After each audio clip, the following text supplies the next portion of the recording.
Setahun setelah bercerai, mantan ibu mertua menelepon untuk meminjam 300 juta rupiah. Aku mentransfer 1 miliar penuh.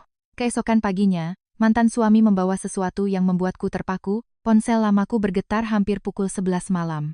Tepat saat aku sedang berdiri di balkon, menjemur handuk yang masih lembab, layar ponsel menampilkan sebuah nama, yang selama setahun terakhir tak pernah kupikir akan meneleponku lagi. Mantan ibu mertua. Aku terdiam selama beberapa detik, mendengar suara tetesan air dari talang rumah, tetangga yang jatuh teratur setelah hujan sore tadi. Jakarta di akhir bulan, Desember terasa dingin yang tak biasa. Jalanan di bawah sudah sepi, hanya terdengar suara khas penjual roti keliling yang mendayu-dayu. Terdengar begitu sendu. Aku pikir aku salah lihat.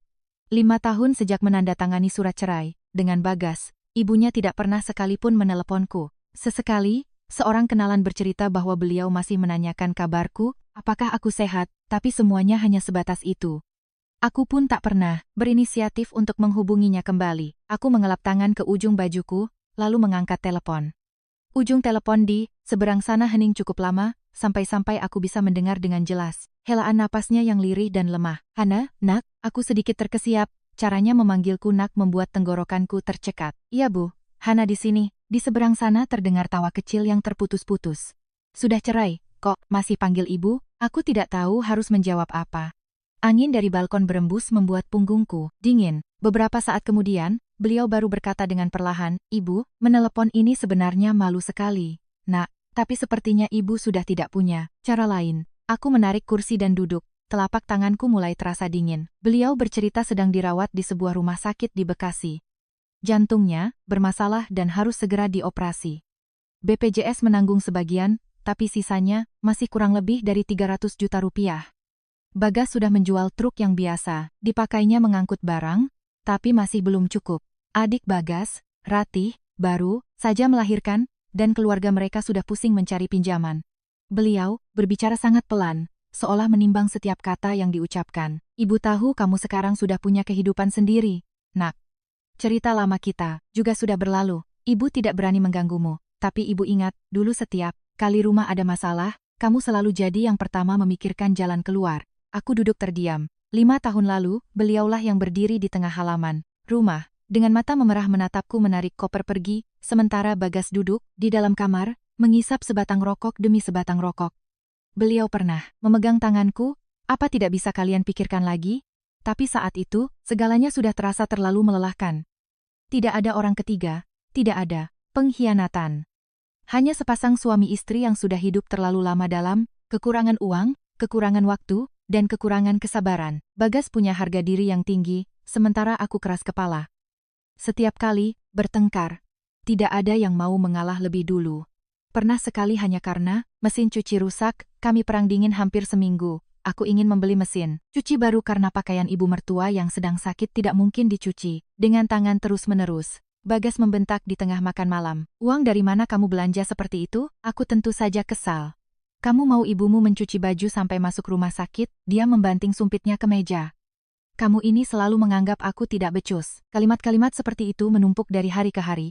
Tidak besar, tapi mengganjal seperti duri di tenggorokan. Hingga pada satu titik di mana kami berdua sama-sama lelah, perceraian terasa lebih seperti cara untuk bernapas daripada sebuah perpisahan. Anehnya, orang yang paling baik padaku di rumah itu justru adalah Ibu Ratmi, Ibu Bagas. Beliau sudah menjual soto Betawi di dekat pasar selama hampir 30 tahun. Orangnya kecil, tapi suaranya lantang.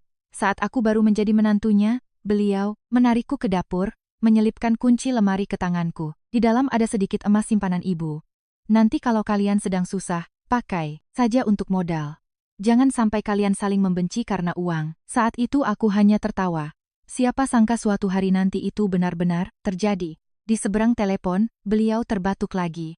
"Ibu hanya berpikir, bagaimanapun juga, dulu kamu pernah tulus menyayangi ibu." Aku menunduk menatap sandalku. Seekor semut kecil sedang merayap di tepi ubin yang basah. Aku menanyakan alamat rumah sakit lalu menutup telepon. Malam itu, aku hampir tidak bisa tidur. Aku berbaring mendengarkan detak jam, mengingat berbagai hal lama yang kukira sudah kulupakan. Mengingat subuh pukul 3 pagi saat ibu mertua sudah sibuk di dapur menyiapkan kuah soto. Mengingat saat aku demam tinggi, beliau duduk mengipasiku semalaman, karena takut aku kedinginan. Mengingat saat beliau diam-diam menyelipkan uang Rp500.000 ke dalam tasku dan berpura-pura lupa. Beli baju baru sana. Anak perempuan kok bajunya baju kerja terus, ibu lihatnya, bosan. Aku tertawa sendiri di tengah malam. Keesokan paginya, aku pergi ke bank sangat pagi.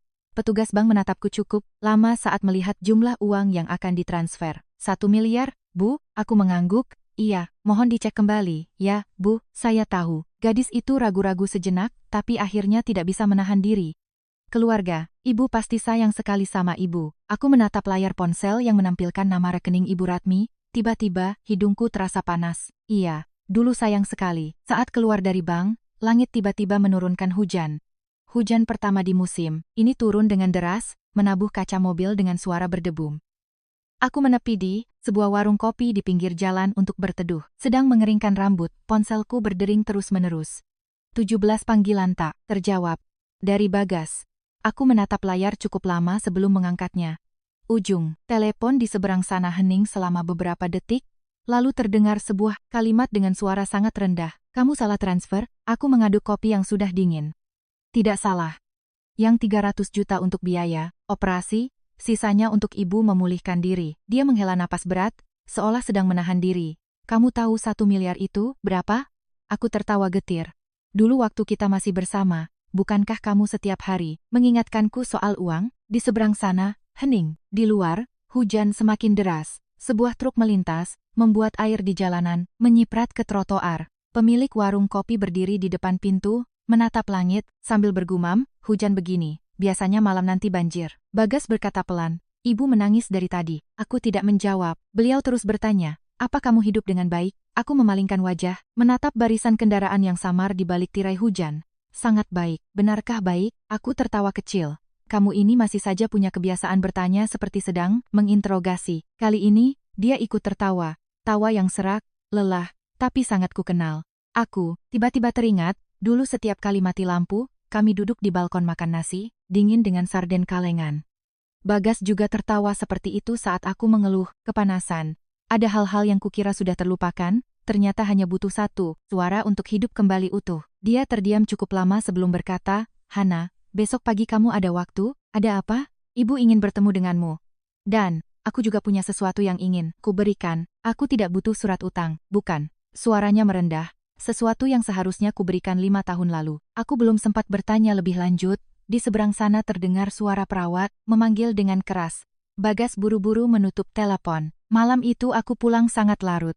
Begitu membuka pintu, aku melihat Bu Wati, tetanggaku, berdiri bersandar di pagar koridor. Ya ampun, Mbak Hana, dari mana saja jam segini? Saya kira sudah diculik pacar baru?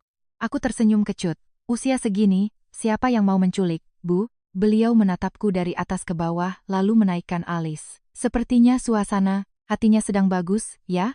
Wajahnya lebih cerah dari lampu tangga. Aku membuka pintu dan masuk ke dalam, belum sempat menyalakan lampu, ponselku bergetar lagi. Kali ini pesan dari Bagas. Jam 8 pagi besok aku jemput. Jangan menolak.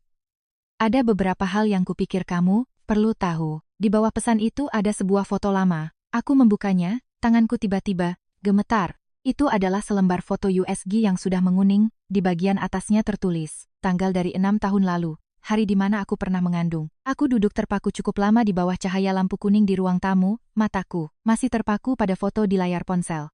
Foto USG itu kukira sudah lama hilang. Dulu, hampir 3 bulan setelah bercerai, aku pernah mengumpulkan semua barang lama ke dalam kardus dan menitipkannya di gudang. Aku tidak cukup berani untuk melihat kembali barang-barang yang berhubungan dengan bayi yang tak sempat lahir. Itu. Bahkan sebuah sweater rajut berwarna kuning pucat yang kubeli di pasar Tanah Abang saat usia kandunganku 2 bulan, juga kumasukkan ke dasar koper. Ternyata Bagas masih menyimpannya. Aku memperbesar foto itu, ujung kertasnya sudah lecek, di sudut kanan bahkan ada noda kopi yang memudar. Aku ingat betul hari itu kami berdua duduk di sebuah warung nasi dekat rumah sakit. Bagas begitu ceroboh sampai menumpahkan kopi ke map hasil pemeriksaanku, lalu panik mengambil tisu untuk mengelapnya. Saat itu, dia tersenyum sepanjang hari. Aku mau jadi ayah, teman-teman, dia bahkan menelepon teman-temannya sesama, sopir truk untuk pamer. Pria yang biasanya pelit untuk segelas kopi, seharga Rp20.000 hari itu mentraktir 1 meja penuh. Lalu, bayi itu hilang sebulan kemudian. Aku tidak pernah membahas kejadian itu lagi dengan siapapun. Bahkan ibu kandungku hanya tahu aku keguguran, tanpa tahu detailnya. Ponsel bergetar lagi. Bagas mengirim pesan singkat. Besok aku tunggu di bawah. Aku tidak menjawab. Malam itu aku bermimpi. Dalam mimpiku, aku masih berada di rumah lama saat masih menjadi menantu. Ibu Ratmi sedang duduk memilih sayuran di halaman, sementara Bagas sibuk memperbaiki kipas angin yang rusak. Aku berdiri di dapur mencuci piring, mendengar suara radio memutar lagu keroncong lawas yang sangat disukai ibu setiap sore. Pemandangan itu begitu damai. Sampai saat aku terbangun, aku butuh waktu lama untuk menyadari bahwa semua itu adalah cerita bertahun-tahun yang lalu. Pukul 7 pagi, langit masih mendung setelah hujan semalaman. Aku sedang mengikat rambut saat mendengar suara mobil berhenti di depan gang. Bu Wati yang punya warung di seberang menjulurkan kepala dari jendela dan berteriak, "Ada pria tampan menjemput, tuh, Mbak Hana." Aku berjalan ke balkon dan melihat ke bawah. Bagas berdiri bersandar di sebuah mobil Avanza hitam yang sudah tua, mengenakan kemeja abu-abu yang warnanya sudah pudar di bagian pergelangan tangan. Dia lebih kurus dari sebelumnya. Wajahnya menghitam karena matahari, dan di sudut matanya terlihat jelas beberapa kerutan. Melihatku menatap ke bawah, dia sedikit mengangkat kepala. Tidak tersenyum, juga tidak memanggil, hanya berdiri begitu saja. Aku teringat saat kami baru menikah. Setiap kali Bagas menjemputku pulang kerja, dia juga sering menunggu dalam diam seperti itu di depan gerbang kantor. Teman-teman sekantorku bahkan menggodaku, "Suamimu kelihatannya galak begitu, siapa yang berani goda?" Sebenarnya Bagas tidak galak, dia hanya pendiam. Aku berganti baju lalu turun. Bu Wati sudah berdiri di depan pintu, pura-pura menyapu halaman, tapi matanya berbinar-binar. "Loh, mantan suami, ya?" Aku tertawa.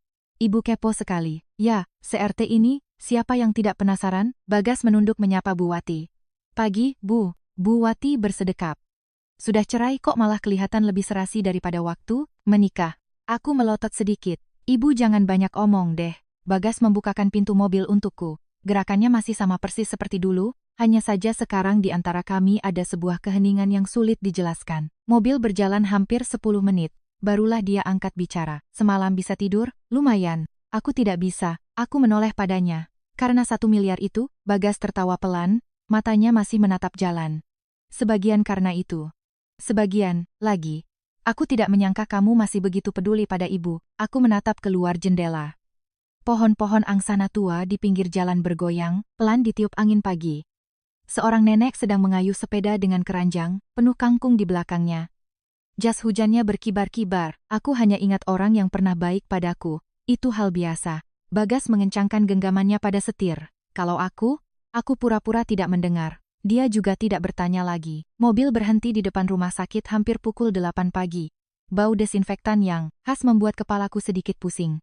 Koridor ramai, suara sandal jepit, bergesekan bercampur dengan suara pengeras suara yang memanggil nama pasien. Begitu melihatku, Ibu Ratmi langsung mencoba duduk di ranjangnya. Beliau sangat kurus. Rambutnya hampir memutih semua, kedua tangannya menonjolkan urat-urat biru. Hanya dalam 5 tahun, wanita yang dulu bisa berdiri seharian menjual soto di pasar kini begitu lemah sampai memegang gelas pun gemetar. Aku mendekat. "Ibu berbaring saja." Beliau menatapku lekat-lekat, matanya memerah. Lalu tiba-tiba tangannya menampar bahu Bagas yang berdiri di sampingnya. "Kamu ini masih berdiri di situ buat apa? Ambilkan kursi untuk Hana." Bagas yang kena tampar kaget, wajahnya bengong beberapa detik. Aku tertawa. "Sakit pun ibu masih kuat sekali." Beliau ikut tertawa, tapi air matanya mulai mengalir. "Beberapa tahun ini ibu takut kalau nanti ibu menutup mata, tidak akan bisa bertemu kamu lagi." Aku duduk di tepi ranjang, perlahan merapikan selimutnya yang kusut. "Ibu bicara, apa sih? Sungguh. Keluarga ini berutang banyak padamu." Bagas berdiri memalingkan wajah ke jendela. Aku bisa melihat rahangnya mengeras. Ibu menarik tanganku mendekat. "Hana, uang yang kamu transfer itu tidak berani ibu sentuh. Ibu pakai untuk berobat dulu." "Tidak bisa, terlalu banyak. Uang disimpan di rekening juga tidak akan beranak." Beliau menghela napas. "Kamu ini persis seperti dulu. Setiap kali ibu cemas, kamu selalu bicara santai begitu." Aku tersenyum tipis. "Masa sekarang aku harus ikut menangis bersama ibu?" Beliau tertawa serak, lalu tiba-tiba merendahkan suaranya.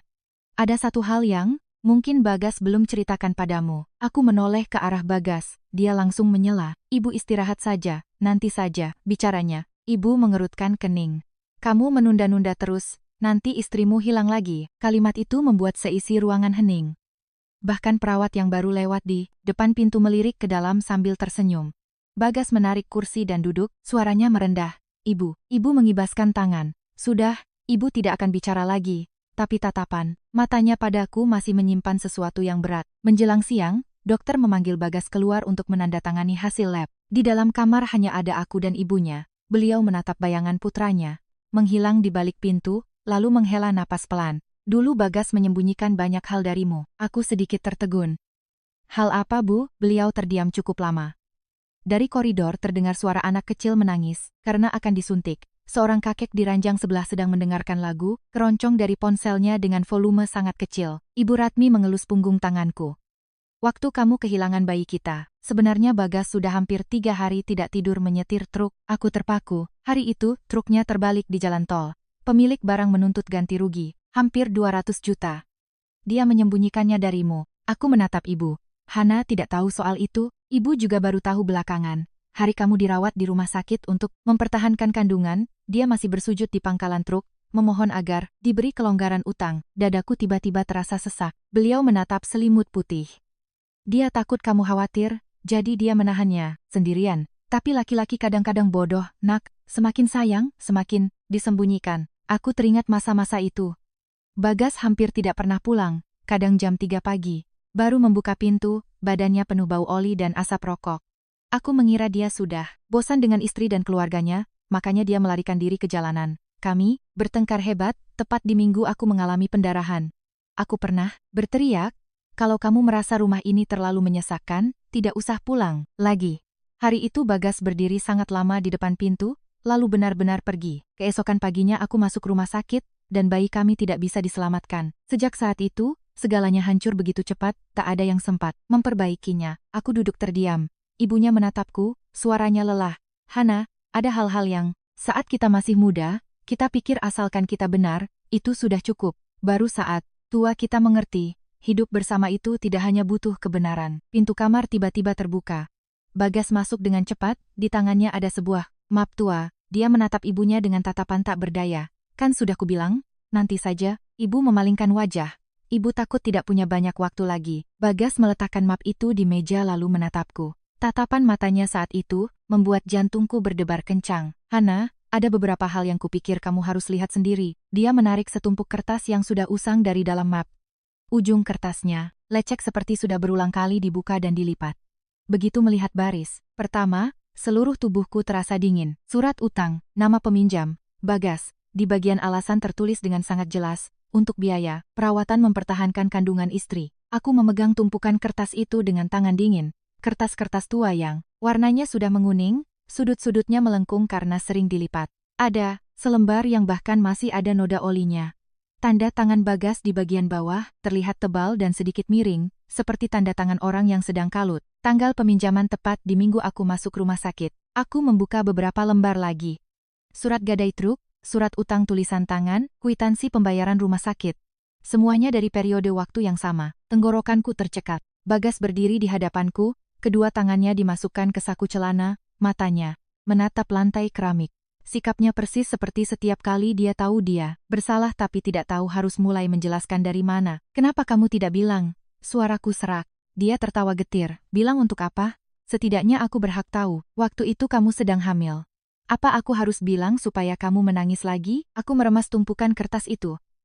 Kamu menanggung semuanya sendirian, dan akhirnya kita jadi begini. Bagas mengangkat kepala menatapku, matanya begitu lelah sampai hatiku terasa sakit. Hana, waktu itu aku juga baru 30-an. Aku pikir, sebagai laki-laki, cukup kalau aku bisa menyelesaikan semuanya sendiri. Ibunya yang berbaring di ranjang perlahan memalingkan wajah, diam-diam menyeka air mata. Di koridor terdengar suara pengeras, suara memanggil nama pasien untuk tes darah. Seorang ibu penjual bubur mendorong gerobaknya lewat sambil menawarkan dengan suara pelan, "Bubur panas, Pak, Bu." Aroma bawang goreng yang samar membuatku teringat malam-malam di rumah sakit, bertahun-tahun lalu. Dulu, Bagas juga pernah duduk semalaman di koridor, memeluk sebungkus bubur yang sudah dingin, matanya merah karena tidak tidur. Ada kenangan yang kukira sudah mati, ternyata hanya butuh satu aroma untuk bangkit, kembali utuh. Aku meletakkan tumpukan kertas itu di meja, lalu apa lagi? Bagas menarik kursi dan duduk di hadapanku. Setelah kamu kehilangan bayi kita, utangku menumpuk. Pemilik truk menagih setiap hari. Ibu juga divonis ada masalah jantung. Aku menyetir sambil gali lubang tutup lubang. Dia tersenyum sangat tipis. Pernah sekali aku menyetir sampai ketiduran di pom bensin, aku menatapnya sangat lama. 5 tahun lalu, yang kulihat hanyalah seorang suami, yang pemarah, dingin, dan selalu tidak di rumah. Aku tidak pernah tahu di balik sikap kasarnya ada kekacauan sebesar itu. Tapi mungkin, dia juga tidak pernah memahamiku. Aku kehilangan anak pertamaku, dalam perasaan ditinggalkan. Hari itu di rumah sakit, aku menelepon Bagas lebih dari 20 kali. Dia tidak mengangkatnya. Baru larut malam dia muncul dengan mata merah dan bau asap rokok yang pekat. Saat itu aku hanya merasa sedih dan sendirian. Aku pikir dia sudah tidak menyayangi aku dan anak kami lagi. Jarak di antara kami pun semakin lebar. Bagas menopang kedua tangannya di lutut, suaranya sangat rendah. Belakangan aku baru tahu, hari itu kamu meneleponku karena dokter bilang kondisimu kritis. Aku tertawa sedih, dan aku mengira kamu sedang mabuk-mabukan. Dia mengusap wajahnya. Dulu aku memang pantas dimaki. Ibunya tiba-tiba menyela, suaranya masih lemah tapi sangat jelas. Anak ini dari kecil memang begitu. Kalau ada apa-apa, dipendam sendiri sambil pasang muka, masam. Beliau menatapku sambil menghela napas. Waktu umurnya 16 tahun, dia ditabrak motor di pasar. Tangannya patah tapi dia sembunyikan. Baru waktu ibu lihat dia makan pakai tangan kiri, ibu tahu. Bagas meringis. Ibu cerita yang begitu buat apa? Supaya Hana tahu kamu itu bodoh dari kecil. Aku tertawa. Bagas juga tertawa pasrah. Suasana berat di dalam kamar perlahan, sedikit mencair. Tepat saat itu, pintu kamar terbuka. Seorang wanita berusia 30-an masuk, tangannya menenteng sekantong buah dan beberapa kotak susu. Itu Ratih, adik Bagas. Begitu melihatku, dia berhenti. Mbak Hana, aku mengangguk sambil tersenyum tipis.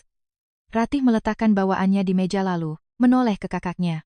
Mas yang panggil Mbak Hana ke sini, ibu yang ingin bertemu. Ratih menatapku beberapa detik, matanya dengan cepat memerah.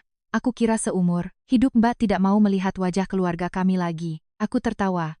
Memangnya aku segalak itu? Galak dong. Dulu setiap kali Mbak diam, Seisi rumah takut. Bagas terbatuk pelan. Kamu jangan ngawur. Ratih melirik kakaknya. Aku kan bicara benar. Lalu dia menarik kursi dan duduk di sampingku, merendahkan suaranya. Waktu Mbak pergi, ibu menangis sebulan penuh. Aku sedikit memalingkan wajah. Ratih memang sangat dekat denganku sejak sebelum kami menikah. Dulu setiap kali aku pulang kerja terlambat, aku sering mampir, membelikannya es teh manis. Sampai saat dia melahirkan anak pertamanya, orang yang paling sibuk membantunya selain suaminya adalah aku. Pernah sekali Ratih memelukku sambil menangis, nanti kalau Mas Bagas bikin Mbak sedih, jangan tinggalin aku. Ya, siapa sangka itu menjadi kenyataan. Ratih melihat sekeliling kamar, lalu tiba-tiba tertawa. Loh, kalian ini sudah cerai. Tapi kok kelihatannya seperti suami istri yang sedang menunggu orang sakit. Bagas langsung mengerutkan kening. Ngomong jangan sembarangan. Benar, kok. Mas bahkan masih berdiri di sana sambil mengupaskan jeruk untuk Mbak. Saat itu aku baru sadar, di tangan Bagas ada separuh jeruk yang sudah hampir selesai dikupas entah sejak kapan. Dia sedikit salah tingkah, lalu meletakkannya di meja. Jeruk rumah sakit asam. Aku tertawa, tahu asam kok dikupas. Disuruh ibu. Ibunya yang sedang berbaring menghadap tembok tiba-tiba bersuara. Kapan ibu suruh? Seisi kamar tertawa. Tawa yang kecil, tapi membuat ruangan yang dingin terasa sedikit lebih hangat. Menjelang siang, Ratih membawa ibunya untuk pemeriksaan tambahan. Di dalam kamar, hanya ada aku dan Bagas. Dia duduk bersandar di kursi, matanya menatap keluar jendela. Matahari sudah mulai muncul setelah hujan. Cahaya kuning pucat menyinari pipinya yang terlihat semakin tirus. Aku kira kamu sangat membenciku. Bagas menoleh. Kenapa kamu berpikir begitu? Dulu waktu cerai, kamu menandatanganinya dengan cepat sekali. Dia tertawa pelan. Memangnya waktu itu kamu memberiku kesempatan untuk bicara? Aku terdiam. Hari itu memang aku yang mengajukan gugatan. Setelah berbulan-bulan, bertengkar dan saling diam, aku benar-benar kelelahan. Aku masih ingat betul, malam itu. Begitu Bagas masuk ke rumah, aku meletakkan surat gugatan cerai di meja. Dia berdiri menatapnya sangat lama, lalu bertanya, kamu sudah yakin? Aku mengangguk. Dia tidak menahan, juga tidak bertanya lebih lanjut, hanya diam-diam menandatanganinya. Saat itu aku sangat sakit, sampai berpikir dia benar-benar sudah tidak mencintaiku lagi. Bagas menghela napas pelan. Hana, waktu itu kalaupun aku menahanmu, tidak akan ada yang berubah. Setidaknya aku harus bilang satu hal. Aku takut. Aku mengangkat kepala. Aku takut menahanmu, tapi malah membuatmu semakin menderita. Kalimat itu membuat hatiku nyeri. Bagas tersenyum sangat tipis, tatapan matanya begitu sedih. Dulu, melihatmu ketiduran di meja makan, aku merasa jadi laki-laki paling payah. Istri orang lain kalau menikah jadi gemuk. Kamu menikah, denganku malah lebih kurus dari waktu gadis. Aku memalingkan wajah, hidungku mulai terasa panas. Di koridor tiba-tiba, terdengar suara pertengkaran. Seorang bapak sedang dimarahi istrinya karena diam-diam makan bakso padahal dokter melarang makanan berminyak. Saya baru pergi 5 menit, bapak sudah habis semangkuk. Bapak itu menjawab santai, habisnya yang jualan lewat, baunya enak. Nanti kalau kolesterol naik, jangan nangis. Bapak itu bergumam, sudah setua ini, makan bakso semangkuk saja diatur. Aku tertawa, Bagas juga ikut tertawa. Rumah sakit memang selalu begini. Iya, berisik tapi seru. Keheningan sejenak berlalu, lalu Bagas tiba-tiba membuka laci meja di samping, ranjang, mengeluarkan sebuah kotak plastik tua berwarna biru. Dia meletakkannya di hadapanku. Semalam aku mau memberikan ini, aku membuka tutup kotak itu. Di dalamnya ada banyak barang kecil. Sebuah tiket, bioskop yang warnanya sudah pudar, sebuah ikat rambut berwarna krem, 2 lembar, foto di Bandung, dan cincin kawinku. Aku terpaku. Kamu masih menyimpannya? Iya. Kenapa? Bagas tersenyum sangat pelan. Pernah sekali ibu bersih-bersih rumah, dikiranya, barang bekas, hampir dijual ke tukang loak. Lalu, aku mengambilnya lagi. Aku mengambil cincin itu. Di bagian dalamnya masih terukir tulisan kecil dari hari pernikahan kami. Tiba-tiba tenggorokanku tercekat. Tepat saat itu, ponsel Bagas berdering keras. Dia melihat layar lalu mengerutkan kening. Aku sempat melihat nama penelepon, Bu Siska. Bagas segera berdiri dan berjalan keluar untuk menerima telepon. Tapi sebelum pintu tertutup rapat, aku mendengar suara wanita di seberang sana yang sangat keras. Bagas, kamu di mana? Orang-orang sudah datang menagih ke rumah. Aku mengangkat kepala menatap ke arah pintu. Bagas berdiri membelakangi kamar, bahunya tegang. Suara wanita di telepon masih terdengar bercampur dengan kebisingan koridor. Katamu akhir bulan selesai, sekarang mereka datang ke rumah. Bagas merendahkan suara, tolong bicaranya jangan keras-keras. Bagaimana tidak keras?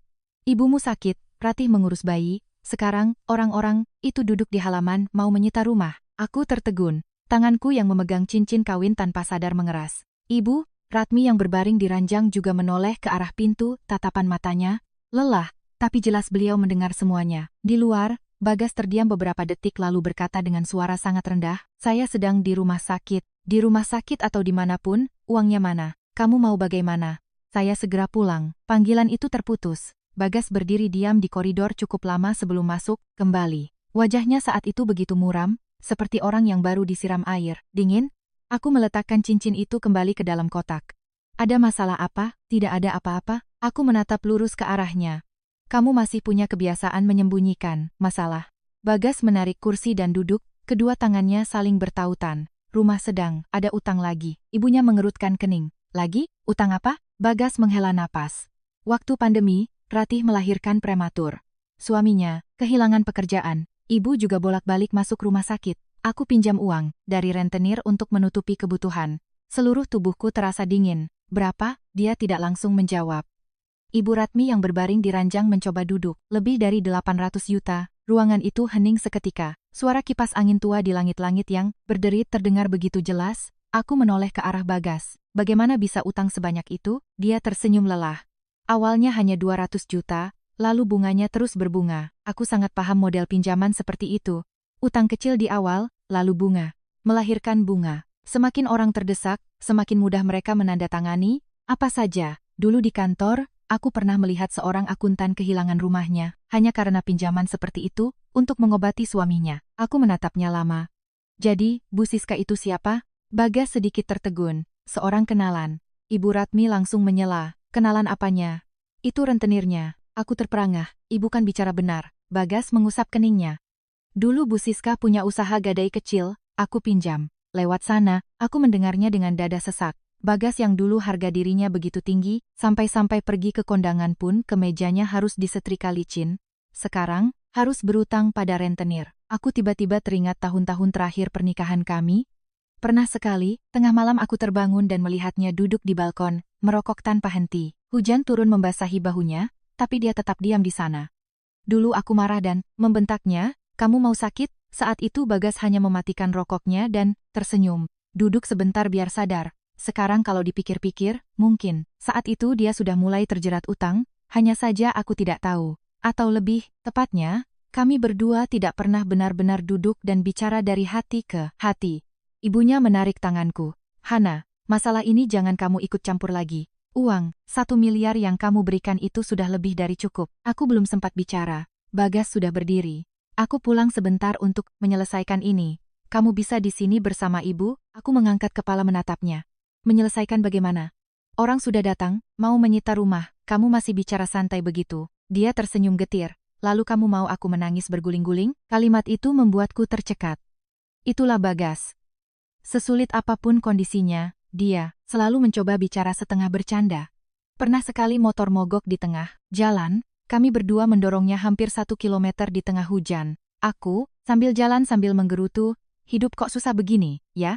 Bagas saat itu, masih bisa tertawa, sudah, dorong sedikit lagi. Siapa tahu di depan ada yang menang undian terus bagi-bagi uang. Aku ingat aku tertawa meskipun kakiku sakit. Sekali, pria ini memang seperti itu. Tidak pandai berkata manis, tapi selalu berusaha, tegar agar orang di sekitarnya merasa lebih ringan. Bagas baru melangkah ke pintu, aku ikut berdiri. Aku ikut, dia menoleh dengan cepat. Tidak usah, aku sedang tidak ada kerjaan. Ini urusan rumahku, aku bersedekap menatapnya. Rumahmu kapan? Tadi kamu masih menyuruhku melihat surat utang untuk mempertahankan kandunganku. Ibu Ratmi yang berbaring di ranjang mendengar itu tiba-tiba tertawa sampai terbatuk-batuk. Betul itu? Kamu mau sembunyi dari siapa? Dari Hana mana bisa? Bagas menatap ibunya pasrah. Ibu jangan menambah bensin ke api. Api mana? Ibu lihat kamu masih cinta mati sama istrimu itu. Aku memalingkan wajah karena tiba-tiba telingaku terasa panas. Akhirnya Bagas membiarkanku ikut, mobil meninggalkan rumah sakit di tengah siang yang terik. Langit yang baru saja, hujan membuat uap panas dari aspal mengepul. Sepanjang jalan Bagas nyaris tidak bicara. Aku duduk di sampingnya, menatap profil wajahnya. Rahangnya lebih tirus, rambutnya juga sudah ada beberapa uban di pelipis. Baru 5 tahun, tapi pria yang dulu gagah itu sudah banyak berubah. Mendekati rumah lama, aku sudah melihat beberapa orang bergerombol di depan gerbang. Seorang wanita berusia 40-an mengenakan gaun merah sambil memeluk tas. Bermerek berdiri di tengah halaman, suaranya lantang sampai terdengar ke ujung gang. Sudah saya bilang, hari ini tidak bayar, serahkan sertifikat rumahnya. Di sampingnya ada 2 pria bertato yang berdiri bersedekap. Ratih sedang menggendong anaknya, berdiri terpojok di sudut halaman dengan wajah pucat. Begitu melihat mobil Bagas, dia hampir berlari menghampiri. Mas, kamu pulang juga. Wanita bergaun merah itu menoleh. Oh, akhirnya muncul juga. Bagas turun dari mobil, menutup pintunya dengan pelan. Bu Siska, bisa kita bicara baik-baik? Baik-baik? Kamu sudah menunggak 4 bulan. Wanita itu sedang bicara, tiba-tiba berhenti saat melihatku turun dari mobil. Matanya menatapku dari atas ke bawah lalu menaikkan alis. Siapa ini? Bagas belum sempat menjawab, Ratih sudah menyela dengan cepat. Mantan kakak, iparku. Suasana hening sejenak. Aku ingin tertawa mendengar cara Ratih memperkenalkan aku, seolah aku baru pulang dari pasar, bukan sudah bercerai 5 tahun. Bu, Siska menatapku lekat-lekat lalu tersenyum sinis. Oh, pantas saja, aku mengerutkan kening. Pantas kenapa? Wanita itu berkacak pinggang. Kudengar Mas Bagas dulu cinta mati sama mantan istrinya. Sudah cerai pun masih hidup seperti orang linglung. Bagas mengerutkan wajah. Ibu kalau bicara yang sopan, apa aku salah? Aku melihat sekeliling halaman. Rumah lama itu terlihat tidak terawat. Cat di terasnya mengelupas. Pot bunga Kamboja di depan pintu yang dulu kurawat dengan baik, sekarang daunnya sudah menguning semua. Tiba-tiba hatiku terasa nyeri. Dulu saat masih di sini, setiap pagi aku bangun sebelum jam 6 untuk menyapu halaman lalu membuatkan kopi untuk seisi rumah. Ibu Ratmi biasanya sambil sarapan sambil mengomel. Anak perempuan kok nyapunya seperti main pedang. Aku sering membantah, habis halaman rumah kita luas, Bu. Beliau tertawa, iya, luas. Makanya nyapu 3 lembar daun dari pagi sampai siang. Hal-hal kecil seperti itu, sekarang kalau diingat, terasa begitu berharga. Bu Siska menarik kursi dan duduk, suaranya mengeras. Saya bilang sekarang, bayar utangnya atau tanda tangani surat ini. Bagas bertanya dengan tenang, total utangnya berapa? Pokok dan bunga, hampir 1 miliar. Aku menoleh ke arah Bagas. Dia tidak berkata apa-apa. Ratih yang berdiri di belakang sambil menggendong anaknya, matanya memerah. Mas Bagas berencana menjual rumah ini. Aku terperangah. Jual rumah? Bagas mengangguk pelan. Rencananya setelah ibu operasi, kami akan cari kontrakan yang lebih kecil. Aku mendengarnya dengan hati yang berat. Rumah ini adalah satu-satunya peninggalan keluarga mereka setelah bertahun-tahun menabung. Ibu Ratmi pernah berkata padaku, nanti sesusah apapun, jangan sampai kehilangan rumah. Orang tua itu paling takut tidak punya tempat untuk pulang. Tapi sekarang, Bu Siska membuka tasnya dan mengeluarkan setumpuk kertas. Saya juga tidak mau memaksa, tapi utang piutang harus jelas. Tepat saat itu, dari gerbang terdengar suara klakson mobil. Sebuah mobil sedan putih berhenti tepat di depan rumah. Pintu mobil terbuka, dan orang yang turun membuatku terpaku. Itu Ibu Dewi, ibu kandungku. Aku berdiri membeku di tengah halaman. Ibuku turun dari mobil mengenakan kebaya berwarna coklat muda, rambutnya disanggul rapi seperti biasa. Beliau masih berjalan dengan punggung tegap, kebiasaan seorang wanita yang pernah menjadi kepala akuntan selama hampir 20 tahun. Hanya saja, tatapan matanya saat ini jauh lebih dingin dari biasanya. Beliau melihat sekeliling halaman, dari pria-pria yang berdiri di samping Bu Siska, tumpukan kertas di meja batu, lalu berhenti padaku. Hana, aku menelan ludah, kenapa ibu bisa di sini? Ibu Dewi tidak langsung menjawab. Beliau berjalan pelan masuk ke halaman. Suara hak sepatunya yang mengetuk lantai keramik tua membuat suasana semakin tegang. Bu Siska menyipitkan mata. Ini siapa, ya? Ibu dari Hana. Mendengar itu, Bu Siska langsung mengubah nada bicaranya. Oh, selamat siang, Bu. Ibuku mengangguk sangat pelan, lalu menoleh ke arah Bagas. Ada masalah sebesar ini. Kenapa kamu biarkan dia menyelesaikannya sendiri? Bagas sedikit menunduk. Maaf, Bu, saya tidak menyangka akan jadi begini. Aku menatap ibuku dengan heran. Sejak kami bercerai, beliau nyaris tidak pernah menyebut nama Bagas lagi. Tidak mengkritik, juga tidak bertanya. Seolah-olah, pernikahan itu sudah beliau lipat dan simpan sendiri. Hari aku pindah dari rumah mertua, ibu hanya bertanya satu kalimat, kamu sudah pikirkan baik-baik? Aku mengangguk. Beliau tidak menasihati lebih lanjut, hanya diam-diam pergi ke dapur, membuatkanku semangkuk sayur asam lalu berkata, hidup ini panjang. Kalau lelah, pulang dulu ke rumah untuk istirahat. Sejak saat itu, beliau tidak pernah menginjakkan kaki lagi di tempat ini. Tapi, hari ini beliau muncul di tengah kekacauan seperti ini, aku benar-benar tidak mengerti. Ibuku menarik kursi dan duduk begitu tenang. Berapa utangnya? Bu Siska sedikit tertegun. Maaf, total utangnya berapa? Tolong jelaskan. Pokok dan bunga saat ini totalnya 1 miliar. Ibuku menoleh ke arah Bagas. Kamu benar-benar mau menjual rumah ini? Bagas terdiam beberapa detik lalu mengangguk. Untuk sementara hanya itu, caranya, Ibu Dewi menghela napas sangat pelan. Kalau dijual, ibumu tinggal di mana? Kami akan cari kontrakan kecil. Lalu setelah itu, Bagas tersenyum getir. Setelah itu, dipikirkan lagi nanti. Jawaban itu membuat ibuku mengerutkan kening. Beliau paling benci gaya hidup, bagaimana nanti? Dulu, kalau aku menghabiskan uang sedikit berlebihan saja, beliau akan duduk dan menganalisis segalanya dari harga beras sampai tagihan listrik. Pernah sekali aku membeli sepatu seharga hampir 2 juta rupiah. Beliau melihat bonnya lalu menggelengkan kepala. Kakimu itu terbuat dari emas atau bagaimana sampai harus pakai sepatu semahal ini? Tapi wanita yang sangat perhitungan itu sekarang duduk di halaman rumah mantan menantunya, menatap tumpukan utang, lebih dari 1 miliar dengan ekspresi yang aneh. Bu Siska mulai tidak sabar. Saya juga hanya ingin uang saya kembali, bukan mau menekan orang sakit. Ibuku menoleh padanya. Utang piutang memang harus jelas. Mendengar itu, Bu Siska sedikit melunak. Iya Bu, saya juga sudah bilang, berkali-kali pada Mas Bagas. Ibuku mengangguk. Boleh saya lihat surat utangnya? Bagas hendak memberikannya, tapi Bu Siska lebih cepat. Wanita itu membuka tasnya, mengeluarkan tumpukan kertas dan meletakkannya di meja. Ibuku memakai kacamatanya dan membacanya sangat lama. Tak ada yang berani bersuara. Dari ujung gang terdengar suara penjual bakso dan gonggongan anjing. Ratih berdiri, bersandar di pintu sambil menggendong anaknya, wajahnya tegang sampai bibirnya memutih. Beberapa saat kemudian, ibuku melepas kacamatanya. Bunga seperti ini namanya, mencekik leher. Bu Siska langsung tertawa canggung. Ibu tahu sendiri, kan, pinjaman di luar. Saya tahu, tapi menekan orang sampai harus menjual rumah itu juga keterlaluan. Suasana langsung menjadi berat.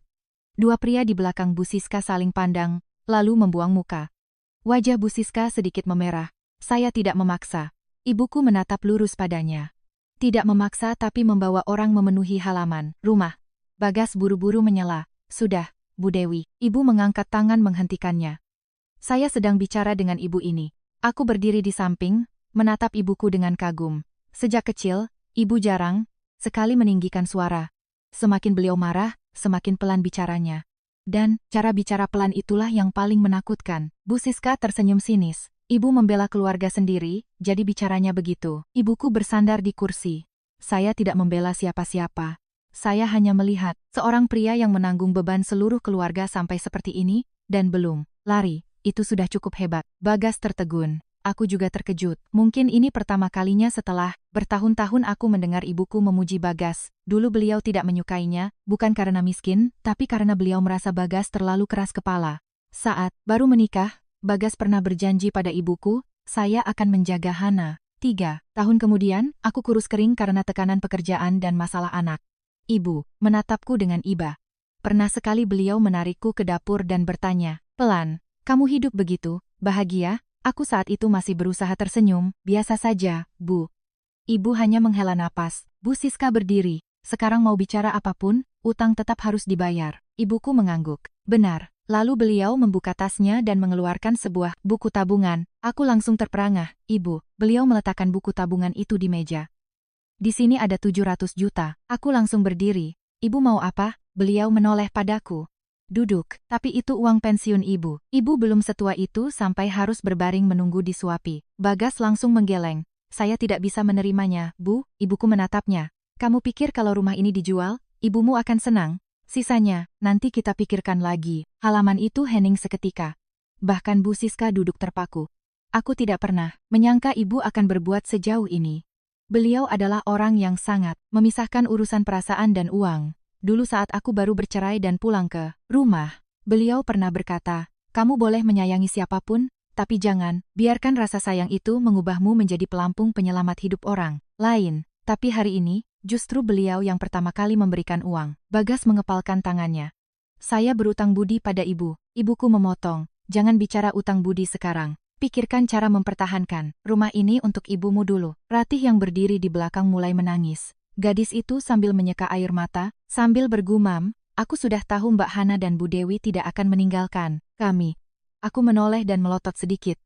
Menangis terus, nanti anakmu bangun. Mendengar itu, Ratih tertawa di tengah isak tangisnya. Setiap kali Mbak marahin, aku malah jadi tenang. Suasana yang berat perlahan sedikit mencair. Tepat saat itu, Bu Siska angkat, bicara. Saya terima uangnya, tidak masalah. Tapi ada satu hal lagi. Wanita itu mengeluarkan selembar kertas lain. Saya menahan sertifikat rumah ini hanya urusan sampingan. Aku mengerutkan kening. Maksud ibu? Bu Siska menatap Bagas lalu menghela napas. Kamu tidak cerita pada mereka? Bagas mengerutkan wajah dengan cepat. Sudah, jangan dibahas. Bagaimana tidak dibahas? Orang sudah mengeluarkan uang. Ibuku bertanya dengan perlahan, ada masalah apa lagi? Bu Siska ragu-ragu sejenak, lalu meletakkan kertas itu di meja. Saya pernah meminta Bagas untuk menikahi saya. Seluruh halaman membeku. Aku pikir aku salah dengar. Ratih ternganga. Ya Tuhan, Bagas mengeraskan rahangnya, dan saya sudah menolaknya. Bu Siska tersenyum sinis. Iya, menolak mentah-mentah. Lalu wanita itu menoleh padaku. Waktu dia pinjam uang pertama kali, saya memang benar-benar suka padanya. Orangnya keras kepala tapi bertanggung jawab. Sendirian merawat ibu yang sakit, mengurus adiknya, membayar utang cicilan. Aku terdiam. Wanita itu melanjutkan. Saya bilang, kalau dia mau menikah dengan saya, utangnya lunas. Tapi jawabannya membuat saya kesal sekali. Ibuku mengerutkan kening. Dia bilang apa? Bu Siska tertawa, tapi matanya sedikit memerah. Dia bilang, seumur hidupnya dia hanya bisa menikah dengan satu orang. Aku merasa jantungku berhenti berdetak. Bagas memalingkan wajah dengan cepat, suaranya merendah. Sudah cukup bicaranya, Bu Siska menghela napas. Sudah, lalu wanita itu mengumpulkan kertas-kertasnya, dan berdiri. 3 hari lagi saya kembali untuk mengambil sisanya. Setelah berkata begitu, dia berjalan ke gerbang. Beberapa langkah kemudian, dia menoleh padaku. Mbak Hana, iya?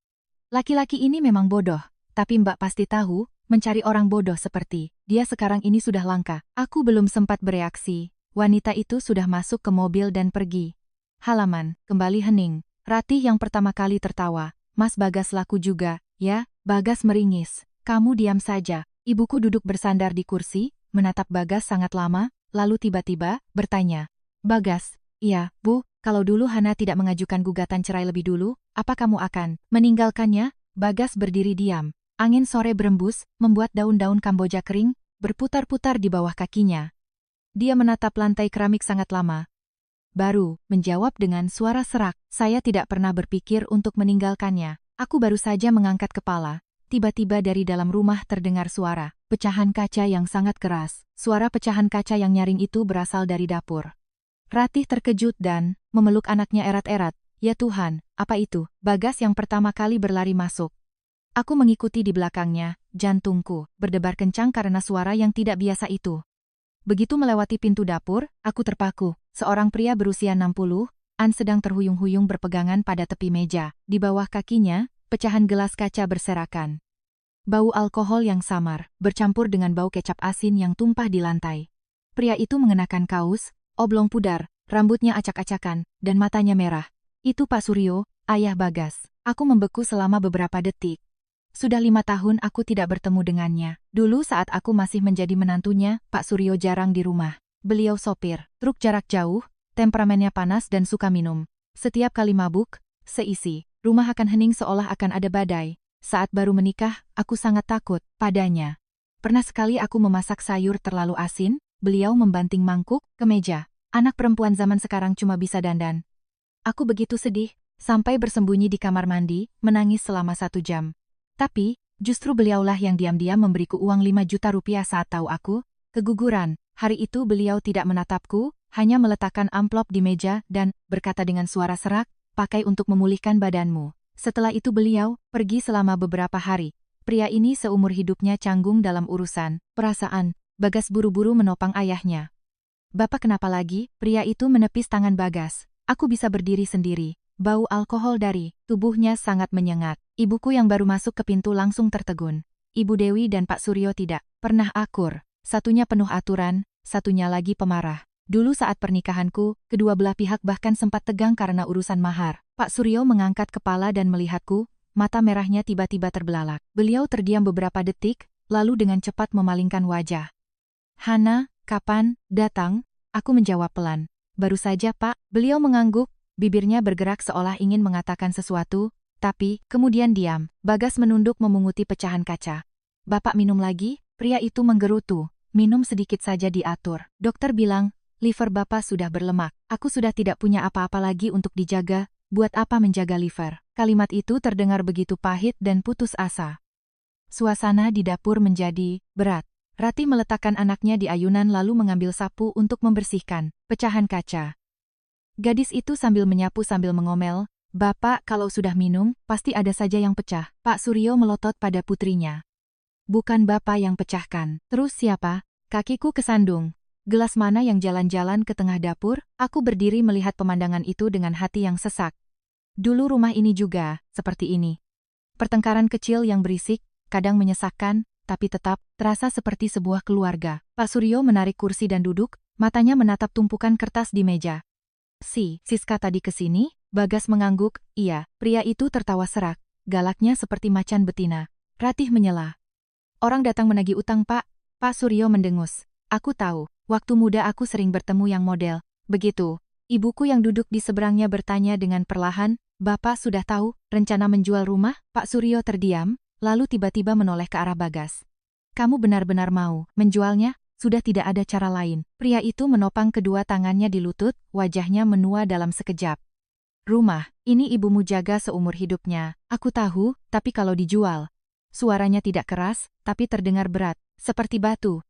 Bagas menunduk, tidak menjawab. Aku menatapnya dengan rasa kasihan. Pria yang dulu sangat menjaga harga dirinya, kini terpaksa harus menjual rumah yang dibangun orang tuanya dengan susah payah. Mungkin beberapa tahun terakhir ini, dia sudah sangat lelah. Pak Suryo tiba-tiba menoleh padaku. Hana, aku sedikit terkejut. Iya Pak, beliau menghindari tatapanku, suaranya serak. Dulu Bapak banyak salah. Aku berdiri diam, beliau sangat jarang mengakui kesalahan. Dulu, sekeras apapun pertengkarannya dengan Ibu Ratmi, keesokan harinya beliau akan berpura-pura, tidak terjadi apa-apa. Pernah sekali ibu marah besar dan pulang kampung selama 3 hari. Bapak hanya diam-diam menyusul dengan truk, menjemput ibu, lalu menyelipkan sekantong mangga muda ke tangannya. Begitu saja, damai. Pak Suryo menggaruk kepalanya, terlihat canggung seperti orang yang tidak terbiasa berkata lembut. Waktu kalian bercerai, Bapak lebih marah pada Bagas daripada padamu. Bagas mengangkat kepala. Kenapa? Karena aku tahu sifatnya, semua dipendam sendiri. Beliau menghela napas. Waktu kamu keguguran, dia duduk di teras sampai pagi. Aku tanya apapun tidak dijawab, tenggorokanku tercekat. Pak Suryo melanjutkan, Matanya masih menatap lantai. Dia hanya bertanya satu hal padaku, "Ayah, kalau seorang laki-laki sudah gagal, apa dia masih pantas mempertahankan istrinya?" Seluruh dapur hening. Bagas memalingkan wajah dengan cepat. Ratih yang berdiri di dekat ayunan juga tertegun. Aku merasa ada sesuatu yang meremas dadaku. 5 tahun ini, aku selalu berpikir akulah yang ditinggalkan. Sekarang aku baru tahu, mungkin Bagas juga pernah merasa sakit, sampai tidak tahu harus berpegangan pada apa. Pak Suryo mengusap rambutnya yang memutih.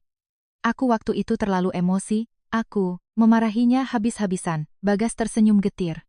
Bapak kan memang setiap hari memarahiku, karena kamu bodoh.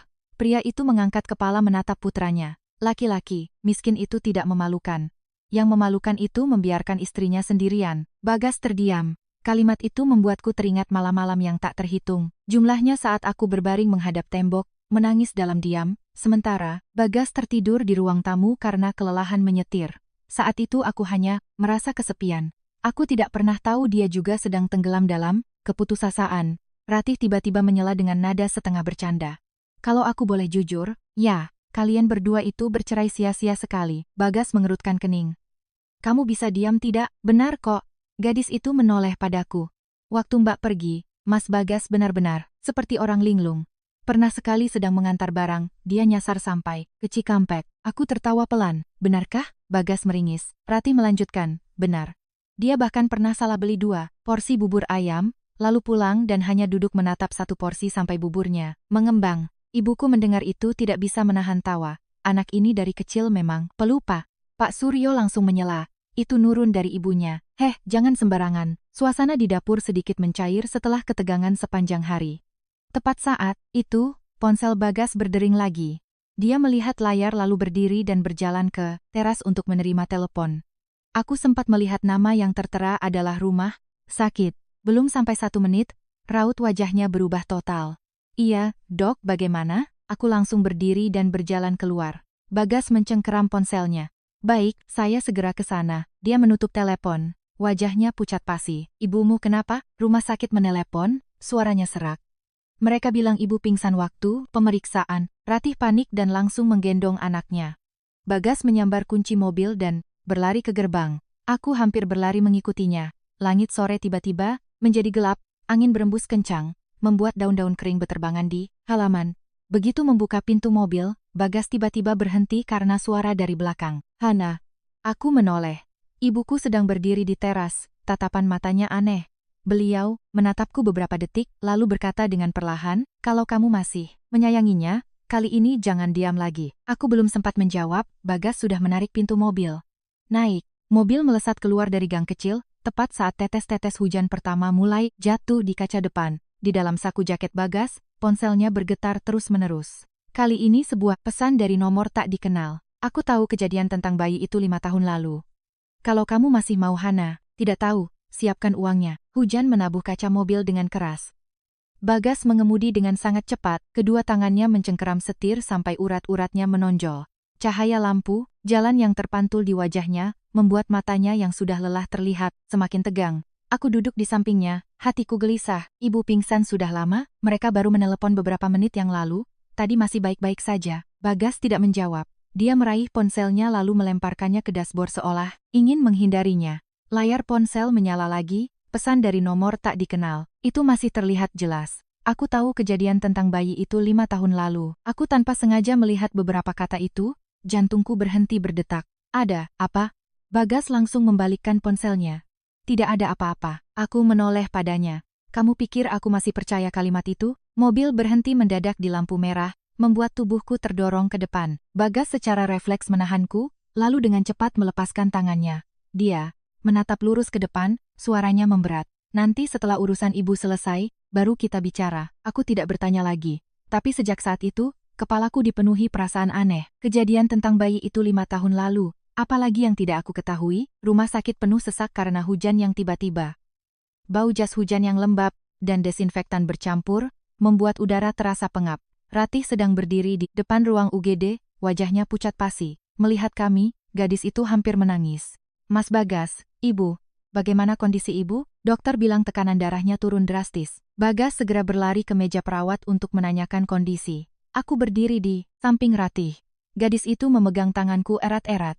Waktu ibu pingsan, aku takut sekali, Mbak. Aku mengelus punggungnya. Tenang, Ratih mengangguk, tapi matanya memerah. Aku menatap pintu UGD yang tertutup, rapat. Dulu Ibu Ratmi sangat sehat. Beliau bisa berdiri menjual soto dari jam 3 pagi sampai siang, sorenya masih ke pasar. Pernah sekali aku demam dan terbaring di tempat tidur, beliau sambil memasak bubur sambil mengipasiku semalaman, tapi keesokan paginya tetap bangun tepat waktu untuk menyiapkan dagangan. Aku tidak pernah membayangkan suatu hari nanti beliau akan terbaring di balik pintu itu, begitu lemah sampai membuat seluruh keluarga panik. Sekitar 20 menit kemudian, seorang dokter keluar. Keluarga pasien Ibu Ratmi, Bagas maju dengan cepat. Saya, Dok, kondisinya untuk sementara stabil, tapi jantung pasien lebih lemah dari perkiraan. Keluarga harap bersiap, kemungkinan harus segera dioperasi. Ratih langsung menangis. Bagas berdiri diam beberapa detik, lalu menunduk, berterima kasih pada dokter. Aku menatapnya dengan hati yang pedih. Pria ini, dari pagi sampai sekarang belum sempat beristirahat. Dokter baru saja pergi, ponsel Bagas bergetar lagi. Kali ini dia menatap layar, sangat lama. Aku bisa melihat rahangnya mengeras. Angkat saja, dia terdiam beberapa detik, lalu berjalan ke ujung koridor untuk menerima telepon. Aku tidak bermaksud menguping, tapi koridor rumah sakit saat itu cukup sepi, suaranya masih terdengar. Sudah kubilang, jangan sebut-sebut masalah itu lagi. Berapa yang kamu mau? Aku tidak percaya kamu punya bukti. Dadaku terasa dingin. Ratih juga mendengarnya. Gadis itu menoleh padaku dengan cemas. Mbak Hana, aku menggeleng pelan. Jangan bertanya. Tapi aku sendiri juga bingung. Bagas berdiri di ujung koridor hampir 10 menit sebelum kembali. Wajahnya muram, matanya penuh kelelahan. Aku menatap lurus padanya. Siapa yang menelepon? Teman lama. Berhubungan dengan bayi kita? Dia terdiam. Keheningan itu membuat jantungku terasa jatuh. Aku tertawa getir. Jadi memang ada sesuatu. Bagas mengusap wajahnya. Hana, jelaskan. Dia menatapku sangat lama, seolah sedang menimbang sesuatu yang sulit diucapkan. Tepat saat itu, pintu ruang perawatan terbuka. Perawat memanggil keluarga untuk mengurus administrasi pindah ke ruang pemulihan. Percakapan kami terputus. Ibu Ratmi dipindahkan ke kamar pribadi di lantai 5. Beliau masih belum sadar, karena pengaruh obat. Ratih pergi membeli bubur. Bagas duduk di kursi di koridor. Punggungnya sedikit membungkuk. Sehari ini saja, dia seolah menua, beberapa tahun. Aku berjalan dan duduk di sampingnya. Cukup lama tidak ada yang bicara. Suara hujan di luar jendela kaca masih terdengar teratur. Aku yang pertama kali angkat bicara. Aku bertanya dengan serius. Iya. Dulu, saat kita kehilangan bayi kita, ada sesuatu yang kamu sembunyikan dariku, kan? Bagas memejamkan matanya beberapa detik, lalu menunduk menopang kedua tangannya. Di lutut, ada. Aku merasa seluruh tubuhku mendingin. Hana, aku tidak sengaja. Jelaskan. Suaraku gemetar. 5 tahun. Aku menyalahkan diriku sendiri selama 5 tahun karena berpikir aku tidak menjaga kandungan dengan baik, karena berpikir aku terlalu stres bekerja sehingga kehilangan anak. Ada malam-malam di mana aku terbangun jam 3 pagi, berbaring menatap langit-langit sampai pagi hanya untuk bertanya pada diri sendiri, seandainya hari itu aku lebih banyak istirahat, apakah bayi kami masih ada? Tapi sekarang Bagas bilang ada sesuatu yang dia sembunyikan. Dia mengangkat kepala menatapku, matanya merah karena kurang tidur dan lelah. Hari kamu masuk rumah sakit? Dokter bilang harus segera transfusi darah. Aku tertegun. Lalu, rekening bankku diblokir karena utang truk itu. Aku merasa jantungku berdebar sangat kencang sampai dadaku sakit. Aku lari mencari pinjaman. Dia mengangguk. Tapi tidak ada yang bisa memberikan secepat itu. Aku mengepalkan tangan. Lalu, Bagas tersenyum sangat tipis, senyum yang begitu pedih sampai aku tidak berani menatapnya lama. Aku kecelakaan di jalan saat akan kembali ke rumah sakit. Aku langsung berdiri. Apa? Beberapa orang yang duduk di dekat kami menoleh. Bagas menarik tanganku pelan. Duduk dulu. Aku mendengar suaraku sendiri bergetar. Kecelakaan? Dan kamu tidak pernah bilang? Tidak parah. Kalau tidak parah, kenapa disembunyikan? Dia terdiam beberapa detik, lalu menarik lengan kemejanya. Sebuah bekas luka, panjang membentang di lengan kirinya, terlihat jelas di bawah cahaya lampu rumah. Sakit. Aku membeku. Dulu aku pernah melihat bekas luka itu. Saat kutanya, dia hanya bilang jatuh dari motor waktu mengantar barang. Bagas menatap lengannya. Hari itu aku ditabrak motor dari samping. Orang-orang membawaku ke klinik terdekat untuk dijahit. Kenapa kamu tidak langsung kembali ke rumah sakit? Dia menunduk. Saat aku sampai di sana, dokter bilang sudah tidak bisa diselamatkan lagi. Kalimat itu seolah mencekik leherku. Aku duduk kembali di kursi, seluruh tubuhku gemetar. 5 tahun. Selama 5 tahun aku berpikir dia tidak peduli. Ternyata, saat itu dia juga sedang berjuang antara hidup, mati, dan utang. Bagas berkata dengan suara serak, aku berniat memberitahumu, tapi saat itu kamu menatapku seperti orang asing. Air mataku mulai mengalir.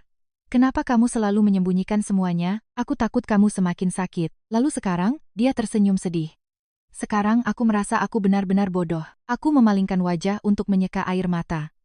Di koridor, seorang bapak sedang membantu istrinya berjalan setelah operasi. Sang istri melangkah perlahan, sementara suaminya sambil menopang sambil mengomel, sudah dibilang jangan makan, rujak pedas. Tidak mau dengar, sang istri sambil terengah-engah masih membantah, habisnya yang bapak beli, enak. Bapak itu tertawa, iya, salah saya. Mendengar percakapan kecil itu, hatiku terasa nyeri, ada pasangan suami istri, yang menua bersama melewati begitu banyak hal. Sementara aku dan Bagas, hanya, karena diam, kami kehilangan satu sama lain selama 5 tahun. Tepat saat itu, ponselnya bergetar lagi. Kali ini sebuah video yang dikirimkan. Begitu Bagas membukanya, wajahnya langsung pucat. Aku belum sempat melihat. Dengan jelas, dia sudah mematikan layarnya. Biar aku lihat. Tidak ada apa-apa. Bagas, suaraku mendingin. Dia mencengkeram ponselnya sangat lama, baru memberikannya padaku. Aku membuka video itu. Gambarnya goyang, seperti direkam diam-diam dari jauh. Seorang pria, mengenakan jaket hitam sedang berdiri di depan pintu UGD 5 tahun lalu. Meskipun sudut rekamannya buram, aku langsung mengenalinya. Itu Bagas. Dan di hadapannya adalah dokter yang menanganiku saat itu. Aku belum sempat mengerti, suara rekaman terdengar. Kalau mau istrimu selamat, tanda tangani surat ini dulu. Tanganku gemetar. Karena suara orang yang mengatakan kalimat itu sangat kukenal. Aku duduk membeku di kursi rumah sakit. Video itu masih menampilkan gambar buram di hadapanku, tapi pikiranku berdengung karena suara yang baru saja terdengar. Itu suara Dokter Tirta. Aku langsung mengenalinya. Dulu beliau adalah kepala bagian kandungan di rumah sakit itu, orang yang menandatangani surat rawat inapku saat aku mengalami pendarahan. Aku masih ingat betul wajahnya. Beliau berbicara dengan pelan, mengenakan kacamata berbingkai perak, dan setiap kali memeriksa, punya kebiasaan mengetukkan ujung pulpen ke meja. Setelah aku kehilangan anakku, justru beliaulah yang mengatakan bahwa kandunganku memang lemah, dan keluarga tidak perlu terlalu menyalahkan diri sendiri. Tapi sekarang, di dalam video tua itu, beliau berdiri berhadapan dengan Bagas di tengah malam, mengucapkan sebuah kalimat yang membuat seluruh tubuhku dingin. Kalau mau istrimu selamat, tanda tangani surat ini dulu. Aku mengangkat kepala menatap Bagas. Surat apa? Bagas tidak langsung menjawab. Dia memalingkan wajah, kedua tangannya terkepal, begitu erat sampai buku-buku jarinya memutih. Aku tanya, surat apa? Suaraku mulai bergetar. Di koridor masih ada orang, lalu lalang, suara troli obat berderit teratur. Tapi di kepalaku saat itu hanya ada rekaman suara tadi. Bagas menghela napas sangat pelan. Surat pernyataan? Pernyataan apa? Pernyataan untuk memprioritaskan keselamatan ibu jika terjadi sesuatu. Aku membeku. Kalimat itu seperti sember air es yang disiramkan ke dadaku. Aku menatapnya tanpa berkedip. Maksudmu? Bagas menunduk. Hari itu kondisimu lebih kritis dari yang dokter perkirakan. Mereka bilang ada kemungkinan kehilangan ibu dan anak. Tenggorokanku tercekat. Lalu, kamu menandatanganinya, dia memejamkan mata beberapa detik. Aku tidak punya pilihan lain. Air mataku langsung tumpah. Selama 5 tahun ini, aku selalu berpikir bayi kami meninggal karena tubuhku yang lemah, karena stres, karena Tuhan tidak mengizinkan. Aku tidak pernah tahu bahwa pernah ada saat di mana Bagas harus berdiri di koridor rumah sakit, menandatangani selembar kertas untuk memilih siapa yang diselamatkan. Aku tertawa serak. Ya Tuhan, suaraku bergetar sampai aku sendiri merasa asing. Kamu menyembunyikan ini dariku. Selama 5 tahun, Bagas menatapku, matanya memerah. Aku ingin kamu hidup dengan normal. Normal bagaimana? Aku langsung berdiri. Kamu tahu berapa lama aku menyalahkan diriku sendiri? Beberapa orang di ujung koridor mulai menoleh. Ratih yang baru kembali membawa bubur juga berhenti. Mbah Hana, aku memalingkan wajah dengan cepat. Bukan karena marah, tapi karena dadaku begitu sakit sampai sulit bernapas. Bagas menarik pergelangan tanganku pelan. Hana, aku menepis tangannya. Jangan, dia terdiam. Keheningan yang berat menyelimuti koridor rumah sakit yang dingin. Lalu Ratih perlahan meletakkan bungkusan bubur di kursi dan berkata pelan, aku antar bubur untuk ibu dulu. Gadis itu diam-diam masuk ke kamar, meninggalkan aku dan Bagas di luar. Aku duduk kembali di kursi, mataku menatap lantai. Kenapa baru sekarang kamu bilang? Karena aku baru menerima video ini tadi pagi. Aku mengangkat kepala. Siapa yang mengirim? Tidak tahu, tapi orang yang sama yang menerorku. Bagas mengangguk. Mereka bilang kalau aku tidak memberikan uang, mereka akan mengirimkan video ini padamu. Aku tertawa getir. Untuk apa? Dia menatapku sangat lama, baru berkata dengan suara serak, mungkin mereka pikir kamu akan membenciku. Aku memalingkan wajah ke jendela kaca. Hujan masih turun rintik-rintik. Ada sepasang suami istri tua yang berbagi satu jas hujan, berjalan melintasi halaman rumah sakit. Sang suami terus menarik jas hujannya lebih banyak ke arah istrinya, sementara bahunya sendiri basah kuyup. Tiba-tiba hatiku terasa nyeri. Bagas duduk di sampingku. Hana, aku tidak pernah ingin kehilangan anak kita. Aku tahu, dan aku lebih tidak ingin kehilanganmu. Aku menggigit bibirku erat-erat. Seandainya hari itu aku tahu, mungkin segalanya akan berbeda. Bagas tersenyum sedih. Waktu itu aku bahkan tidak tahu apa aku bisa melewati tumpukan utang itu. Aku terdiam. Memang benar, tahun itu segalanya terjadi begitu cepat. Kehilangan anak, utang, pertengkaran, lalu perceraian. Tak ada yang cukup waras untuk menarik yang lain kembali. Bagas menunduk menatap kedua tangannya yang kapalan. Pernah sekali aku berniat mencarimu. Aku menoleh. Kapan? Setelah kita bercerai hampir setahun. Dia tersenyum sangat tipis. Aku berdiri. Di depan kantormu hampir 2 jam. Aku tertegun. Hah? Aku melihatmu keluar dengan seorang pria berjas. Aku mengerutkan kening beberapa detik, lalu teringat. Itu Pak Budi, kepala divisiku. Hari itu kantor kami sedang ada acara akhir tahun. Aku tertawa. Meskipun mataku masih merah. Ya ampun, itu atasan saya. Bagas ternganga. Benarkah, kalau aku punya pacar kaya, aku tidak akan duduk di sini sekarang. Untuk pertama kalinya sejak tadi, dia benar-benar tertawa. Tawa yang kecil, tapi membuat suasana sedikit lebih ringan. Aku pulang ke rumah sampai tidak bisa tidur seminggu. Rasakan, habisnya waktu itu kamu lebih cantik daripada saat masih bersamaku. Aku melotot. Maksudmu waktu menikah aku jelek? Maksudku, kamu terlihat lebih ringan. Kalimat itu membuatku terdiam. Mungkin dia benar. Setelah bercerai, aku memang punya waktu yang lebih bebas. Tidak ada lagi pertengkaran karena tagihan listrik, uang sewa, tidak ada lagi menunggu seseorang pulang tengah malam. Aku ikut kelas yoga, berlibur dengan teman-teman, sesekali bahkan memanjakan diri dengan barang-barang yang dulu tak berani kubeli. Tapi setiap kali pulang ke rumah yang kosong, perasaan hampa itu tetap ada. Hanya saja aku berusaha untuk tidak melihatnya. Tepat saat itu, ponselku berdering. Itu ibu. Aku berjalan ke ujung koridor untuk menerima telepon. Halo Bu, suara Ibu Dewi di seberang sana sangat rendah. Ibu baru sampai di rumah. Iya, Bu, Ibu mau tanya satu hal. Aku bersandar di dinding. Tanya apa, Bu? Kamu masih sayang sama Bagas? Aku terdiam sangat lama. Di luar jendela kaca, air hujan mengalir membentuk garis-garis panjang. Ibuku menghela napas pelan. Kamu tidak perlu jawab, sekarang. Tadi ibu melihat kalian berdua, lebih mirip seperti orang yang masih punya urusan hati daripada orang yang sudah putus hubungan. Aku tertawa getir. Memang masih banyak urusan, Bu. Bukan urusan uang. Aku memejamkan mata. Bu, Hana bingung, suara ibu melunak. Pernikahan itu kadang putus bukan karena sudah tidak sayang, tapi karena keduanya terlalu lelah dan melepaskan tangan di saat yang salah. Tenggorokanku tercekat. Dulu ibu kan marah padanya, masih marah. Lalu kenapa ibu membantunya? Ibu terdiam beberapa detik, lalu tertawa sangat pelan.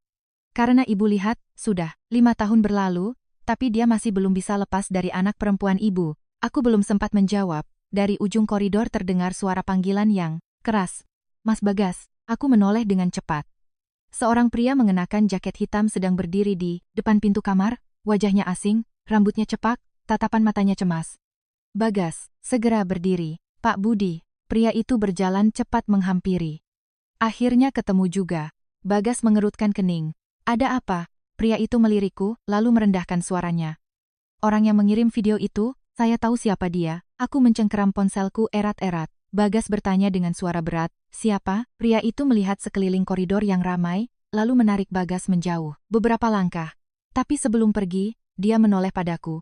Tatapan matanya membuat punggungku dingin, karena di dalamnya bukan hanya ada kecemasan, tapi juga rasa kasihan. Lalu dia mengucapkan sebuah kalimat yang membuat kakiku lemas. Soal kejadian 5 tahun lalu, Mbak Hana belum tahu semuanya. Aku berdiri membeku di tengah koridor rumah sakit. Kalimat pria itu seperti jarum yang menusuk lurus ke dadaku. Soal kejadian 5 tahun lalu, Mbak Hana belum tahu semuanya. Bagas segera menarik pria itu menjauh. Sudah, Jangan bicara lagi. Bagaimana bisa diam? Orang-orang itu sudah datang ke sini. Aku bisa selesaikan sendiri. Pria yang dipanggil Budi itu tertawa serak. Kalau kamu bisa selesaikan, tidak akan jadi seperti ini. Aku berjalan cepat menghampiri. Tolong jelaskan. Bagas menoleh padaku. Hana, aku mau dengar. Dia mengeraskan rahangnya. Bukan sekarang waktunya. Aku menatap lurus ke matanya. Lalu kapan? 5 tahun lagi, suasana di antara kami bertiga menjadi tegang. Suara pengeras suara rumah sakit mengumumkan jam besuk sore, tapi aku nyaris tidak mendengarnya lagi. Pria bernama Budi itu menatapku lalu menghela napas. Mbak, tolong tenang dulu. Saya sangat tenang. Bagas mengusap keningnya. Pak Budi, tolong Bapak pulang dulu. Tidak bisa. Pria itu menarik kursi dan duduk di dekat dinding, suaranya merendah. Kalau hari ini tidak dijelaskan, mereka akan membuat masalah lebih besar. Tubuhku mendingin. Mereka siapa? Budi menatap Bagas beberapa detik, lalu menjawab, orang-orang yang terlibat dalam kasus 5 tahun lalu. Aku mengerutkan kening. Kasus apa? Bagas memejamkan matanya erat-erat. Itu pertama kalinya sejak kami bertemu lagi, aku melihatnya menunjukkan keputusasaan yang begitu jelas. Budi mengeluarkan bungkus rokok dari sakunya, lalu teringat sedang di rumah sakit dan memasukkannya kembali. Saya jelaskan satu hal dulu. Bagas menyembunyikan ini dari Mbak bukan untuk mencelakai Mbak. Aku tidak menjawab. Dadaku terasa sesak seperti ditindih batu. Budi melanjutkan. 5 tahun lalu, saat Mbak dirawat, rumah sakit sedang kekurangan stok darah langka. Aku tertegun. Lalu, Bagas lari kemana-mana mencari pendonor.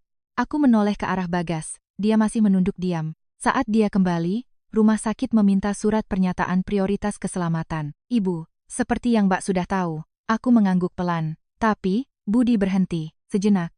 Saat itu ada satu hal yang terjadi, aku merasa jantungku berdebar sangat kencang. Apa? Budi melihat sekeliling koridor, lalu merendahkan suaranya lagi.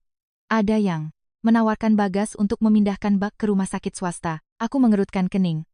Untuk apa? Karena di sana ada dokter yang lebih ahli. Bagas langsung menyela. Sudah. Jangan dilanjutkan. Sekarang disembunyikan juga percuma. Aku menatap Bagas tajam. Katakan. Bibirnya bergerak beberapa kali, sebelum akhirnya mengeluarkan kalimat dengan suara sangat rendah. Aku tidak punya uang, seluruh tubuhku membeku. Budi menghela napas. Rumah sakit swasta itu meminta uang muka hampir 200 juta. Aku tertawa serak. 200 juta. Waktu itu bagi kita itu seperti uang dari langit. Bagas menunduk. Hana, aku mengerti. Tapi Budi menggeleng. Belum selesai, aku menoleh. Apalagi, pria itu menatapku sangat lama, lalu berkata dengan perlahan, hari itu, sebenarnya ada yang bersedia meminjamkan uang pada Bagas. Jantungku berhenti berdetak. Lalu kenapa? Budi tersenyum getir. Sebagai gantinya, dia harus menandatangani satu surat. Lagi. Aku merasa kepalaku mulai pusing. Surat apa? Bagas langsung berdiri. Cukup, suaranya serak. Pulanglah. Tapi Budi ikut berdiri. Kalau saya pulang, siapa yang akan cerita pada Mbak? Dia menoleh padaku. Orang yang meminjamkan uang hari itu adalah Dokter Tirta. Aku membeku. Apa? Dulu beliau punya klinik pribadi di luar. Bisnisnya besar. Aku mendengar suaraku sendiri bergetar. Lalu, apa yang dia mau? Budi tersenyum sedih. Dia mau Bagas menjadi kurir pribadinya. Aku tidak mengerti, kurir apa? Suasana hening seketika. Bagas mengepalkan kedua tangannya. Budi berkata sangat pelan, obat-obatan. Aku merasa darahku membeku.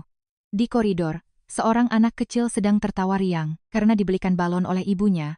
Suara tawa itu terdengar begitu jauh. Aku menatap Bagas. Kamu melakukannya? Dia tidak berani menatapku. Waktu itu aku tidak punya pilihan lain. Aku mundur selangkah. Obat apa? Obat-obatan impor. Ilegal? Bagas terdiam.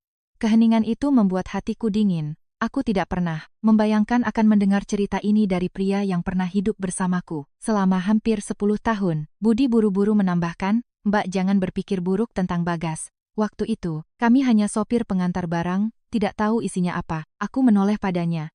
Bapak juga terlibat? Budi mengangguk. Waktu itu saya dan Bagas sama-sama sedang terdesak. Dia tersenyum getir. Laki-laki kalau sudah terpojok memang mudah nekat. Bagas berkata dengan suara serak, sudah cukup bicaranya. Budi menatapnya dengan putus asa. Saya bicara supaya Mbak mengerti kenapa kamu hidup menderita selama bertahun-tahun ini. Aku mengepalkan tangan. Lalu apa hubungannya dengan bayi kita? Budi terdiam beberapa detik, lalu menjawab, hari Mbak keguguran, itu bertepatan dengan pengiriman kami yang sedang diintai polisi. Kepalaku terasa pusing. Bagas kabur di tengah jalan untuk kembali ke rumah. Sakit. Aku menoleh ke arahnya. Jadi, kecelakaan itu, Bagas tersenyum sangat tipis. Bukan kecelakaan biasa. Tenggorokanku tercekat. Dia bersandar di dinding, matanya lelah seperti orang yang baru saja melepaskan rahasia yang terlalu lama dipendam. Hari itu aku dikejar orang, aku membeku. Ya Tuhan, aku hanya ingin kembali padamu. Suaranya begitu, rendah sampai hampir putus. Saat aku sampai di rumah sakit, semuanya sudah terlambat. Aku berdiri diam, tidak bisa berkata apa-apa. Selama 5 tahun ini, aku mengira pernikahan kami hancur karena sudah tidak cinta, karena miskin, karena lelah. Sekarang aku baru tahu, di baliknya ada kekacauan yang tidak pernah kubayangkan. Budi menghela napas. Setelah kejadian itu, Dokter Tirta sedang dalam penyelidikan. Jadi dia memutus semua kontak. Bagas juga berhenti jadi kurir. Lalu kenapa sekarang muncul lagi? Mungkin ada yang ingin memeras. Bagas tersenyum getir. Atau ingin membungkam. Punggungku merinding. Tepat saat itu, pintu kamar terbuka. Prati berlari keluar, wajahnya pucat. Mas Bagas, ibu kenapa? Ibu sudah sadar, tapi beliau ingin bertemu Mbak Hana. Aku segera masuk ke kamar. Ibu Ratmi berbaring bersandar di bantal, wajahnya pucat setelah pingsan. Begitu melihatku, beliau mengulurkan tangan. Hana, kemarilah. Aku duduk di samping ranjang. Beliau memegang tanganku sangat erat. Tadi. Ibu, dengar semuanya. Suaraku tercekat. Ibu istirahat saja. Beliau menggeleng. Kalau dulu ibu tahu Bagas terlibat urusan seperti itu, sudah. Ibu patahkan kakinya. Di luar pintu, Bagas menunduk diam. Ibu Ratmi menatap putranya, matanya memerah. Kamu pikir dengan menanggung semuanya sendirian itu hebat? Bagas tersenyum sedih, aku hanya ingin menyelamatkan keluarga. Menyelamatkan dengan cara begitu, bisa-bisa nyawamu yang hilang. Beliau terengah-engah, lalu menoleh padaku. Hana, ibu tidak membela dia, tapi ibu tahu, dia benar-benar menyayangimu. Aku menunduk, tidak menjawab. Beliau mengelus punggung tanganku. Dia menyimpan sweater bayi itu selama 5 tahun. Aku tertegun. Sweater apa? Rati yang berdiri di samping berkata pelan, sweater kuning yang dulu Mbak, Bele. Hatiku terasa nyeri, sweater itu kukira sudah lama hilang. Hari aku pindah dari rumah itu, aku tidak cukup berani untuk membawanya. Aku menatap Bagas. Dia memalingkan wajah dengan cepat. Ibu Ratmi berkata dengan suara serak, pernah sekali ibu bersih-bersih kamar? Ibu lihat dia duduk memeluk sweater itu sampai ketiduran di balkon. Aku merasa mataku panas. Tepat saat itu, ponsel Bagas bergetar lagi. Kali ini, bukan pesan, tapi panggilan video. Layar ponsel menampilkan wajah Dokter Tirta. Dia sedang tersenyum. Seluruh ruangan seolah membeku. Layar ponsel di tangan Bagas menampilkan dengan jelas wajah Dokter Tirta. Dia terlihat lebih tua. Rambutnya hampir memutih, matanya cekung di balik kacamata. Berbingkai perak yang kukenal, tapi caranya tersenyum masih membuat punggungku dingin. Senyum yang tenang hingga terasa mengerikan. Bagas segera berjalan keluar ke koridor. Anda mau apa? Suaranya rendah dan tegang seperti senar gitar. Aku mengikutinya dari belakang. Di dalam kamar, Ibu Ratmi mencoba duduk, wajahnya pucat. Ratih berdiri membeku di dekat pintu sambil menggendong anaknya. Dokter Tirta di seberang sana menatap lurus ke layar. Sudah lama tidak bertemu. Bagas mencengkeram ponselnya. Saya sudah tidak ada urusan lagi dengan Anda. Pria itu tertawa ringan. Orang biasanya suka mengatakan itu saat sedang dalam masalah. Di koridor, terdengar suara roda troli berderit. Seorang perawat lewat, melihat wajah Bagas yang tegang. Dia sampai menoleh ke belakang. Aku berdiri di samping. Bagas, jantungku berdebar begitu kencang sampai dadaku sakit. Bagas bertanya langsung, Anda yang mengirim video itu? Video apa? Jangan pura-pura, bukan saya. Lalu siapa? Dokter Tirta menyesap tehnya, suaranya tetap tenang. Kamu pikir saya sebodoh itu sampai membongkar masalah lama? Aku menatap layar lekat-lekat. Dulu aku sangat percaya pada pria ini. Setelah aku keguguran, dia bahkan datang ke kamarku untuk menghibur. Jangan menyalahkan diri sendiri. Sekarang kalau diingat, setiap katanya terasa seperti jarum. Bagas menarikku mundur sedikit seolah takut aku akan semakin syok jika mendengar lebih banyak. Tapi aku menepis tangannya. Aku mau dengar. Dokter Tirta sedikit menaikkan alis saat melihatku. Oh, Mbak Hana, aku berkata dengan dingin, Anda masih ingat saya? Pria itu tertawa. Profesi saya bertemu ribuan pasien. Tapi ada beberapa kasus yang sulit dilupakan. Aku merasa kuku jariku menancap ke telapak tangan. Bagas menggeram, langsung ke intinya. Pria itu terdiam beberapa detik, lalu merendahkan suaranya. Ada yang menyimpan berkas-berkas lama. Berkas apa? Berkas yang berhubungan dengan pengiriman obat tahun itu. Budi yang berdiri di ujung koridor mendengar itu wajahnya langsung pucat. Sial, Bagas memejamkan mata. Saya sudah lama berhenti, saya tahu. Dokter Tirta menopang dagu sambil menatap layar. Tapi orang luar, tidak peduli kamu sudah berhenti atau belum. Aku menoleh ke arah Bagas.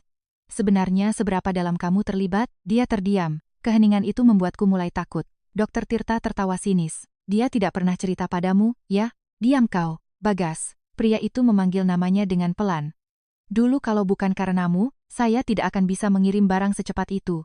Tubuhku mendingin. Budi langsung menyela. Dia melebih-lebihkan saja. Mbak Hana, dulu kami hanya sopir. Dokter Tirta tertawa lebih keras. Sopir tapi tahu jadwal bongkar muat gudang dan jalur tikus untuk menghindari pemeriksaan. Suasana terasa seperti dicekik. Aku menatap Bagas. Dia berdiri diam seperti patung batu. Tangannya yang memegang ponsel gemetar sangat pelan. Aku belum pernah melihatnya seperti ini. Bahkan saat ditagih utang di rumah, dia masih berusaha tenang. Tapi sekarang, tatapan matanya seperti orang yang ditarik kembali ke masa paling buruk dalam hidupnya. Aku berkata dengan suara serak, jelaskan. Bagas menatapku sangat lama, baru angkat bicara. Dulu aku melakukannya selama sekitar 6 bulan. Aku merasa jantungku jatuh. 6 bulan? Kamu butuh uang sampai sebegitunya? Dia tersenyum sedih. Waktu itu ibu sakit, kamu berhenti kerja sementara karena hamil, utang truk ditagih setiap hari. Dia memalingkan wajah. Aku pikir hanya sementara, lalu berhenti. Aku memejamkan mata beberapa detik. Pria ini saat muda memang nekat. Tapi, semakin kupikirkan, semakin sakit rasanya. Karena semua ini berawal dari usahanya menanggung beban sendirian. Dokter Tirta berkata dengan perlahan, dia pernah bersujud di hadapan saya untuk meminjam uang demi menyelamatkanmu. Aku mengangkat kepala dengan cepat. Bagas langsung membentak. Sudah hentikan. Bagaimana bisa berhenti? Orang harus tahu kan? Suara pria itu tetap datar. Seolah sedang menceritakan kisah orang lain.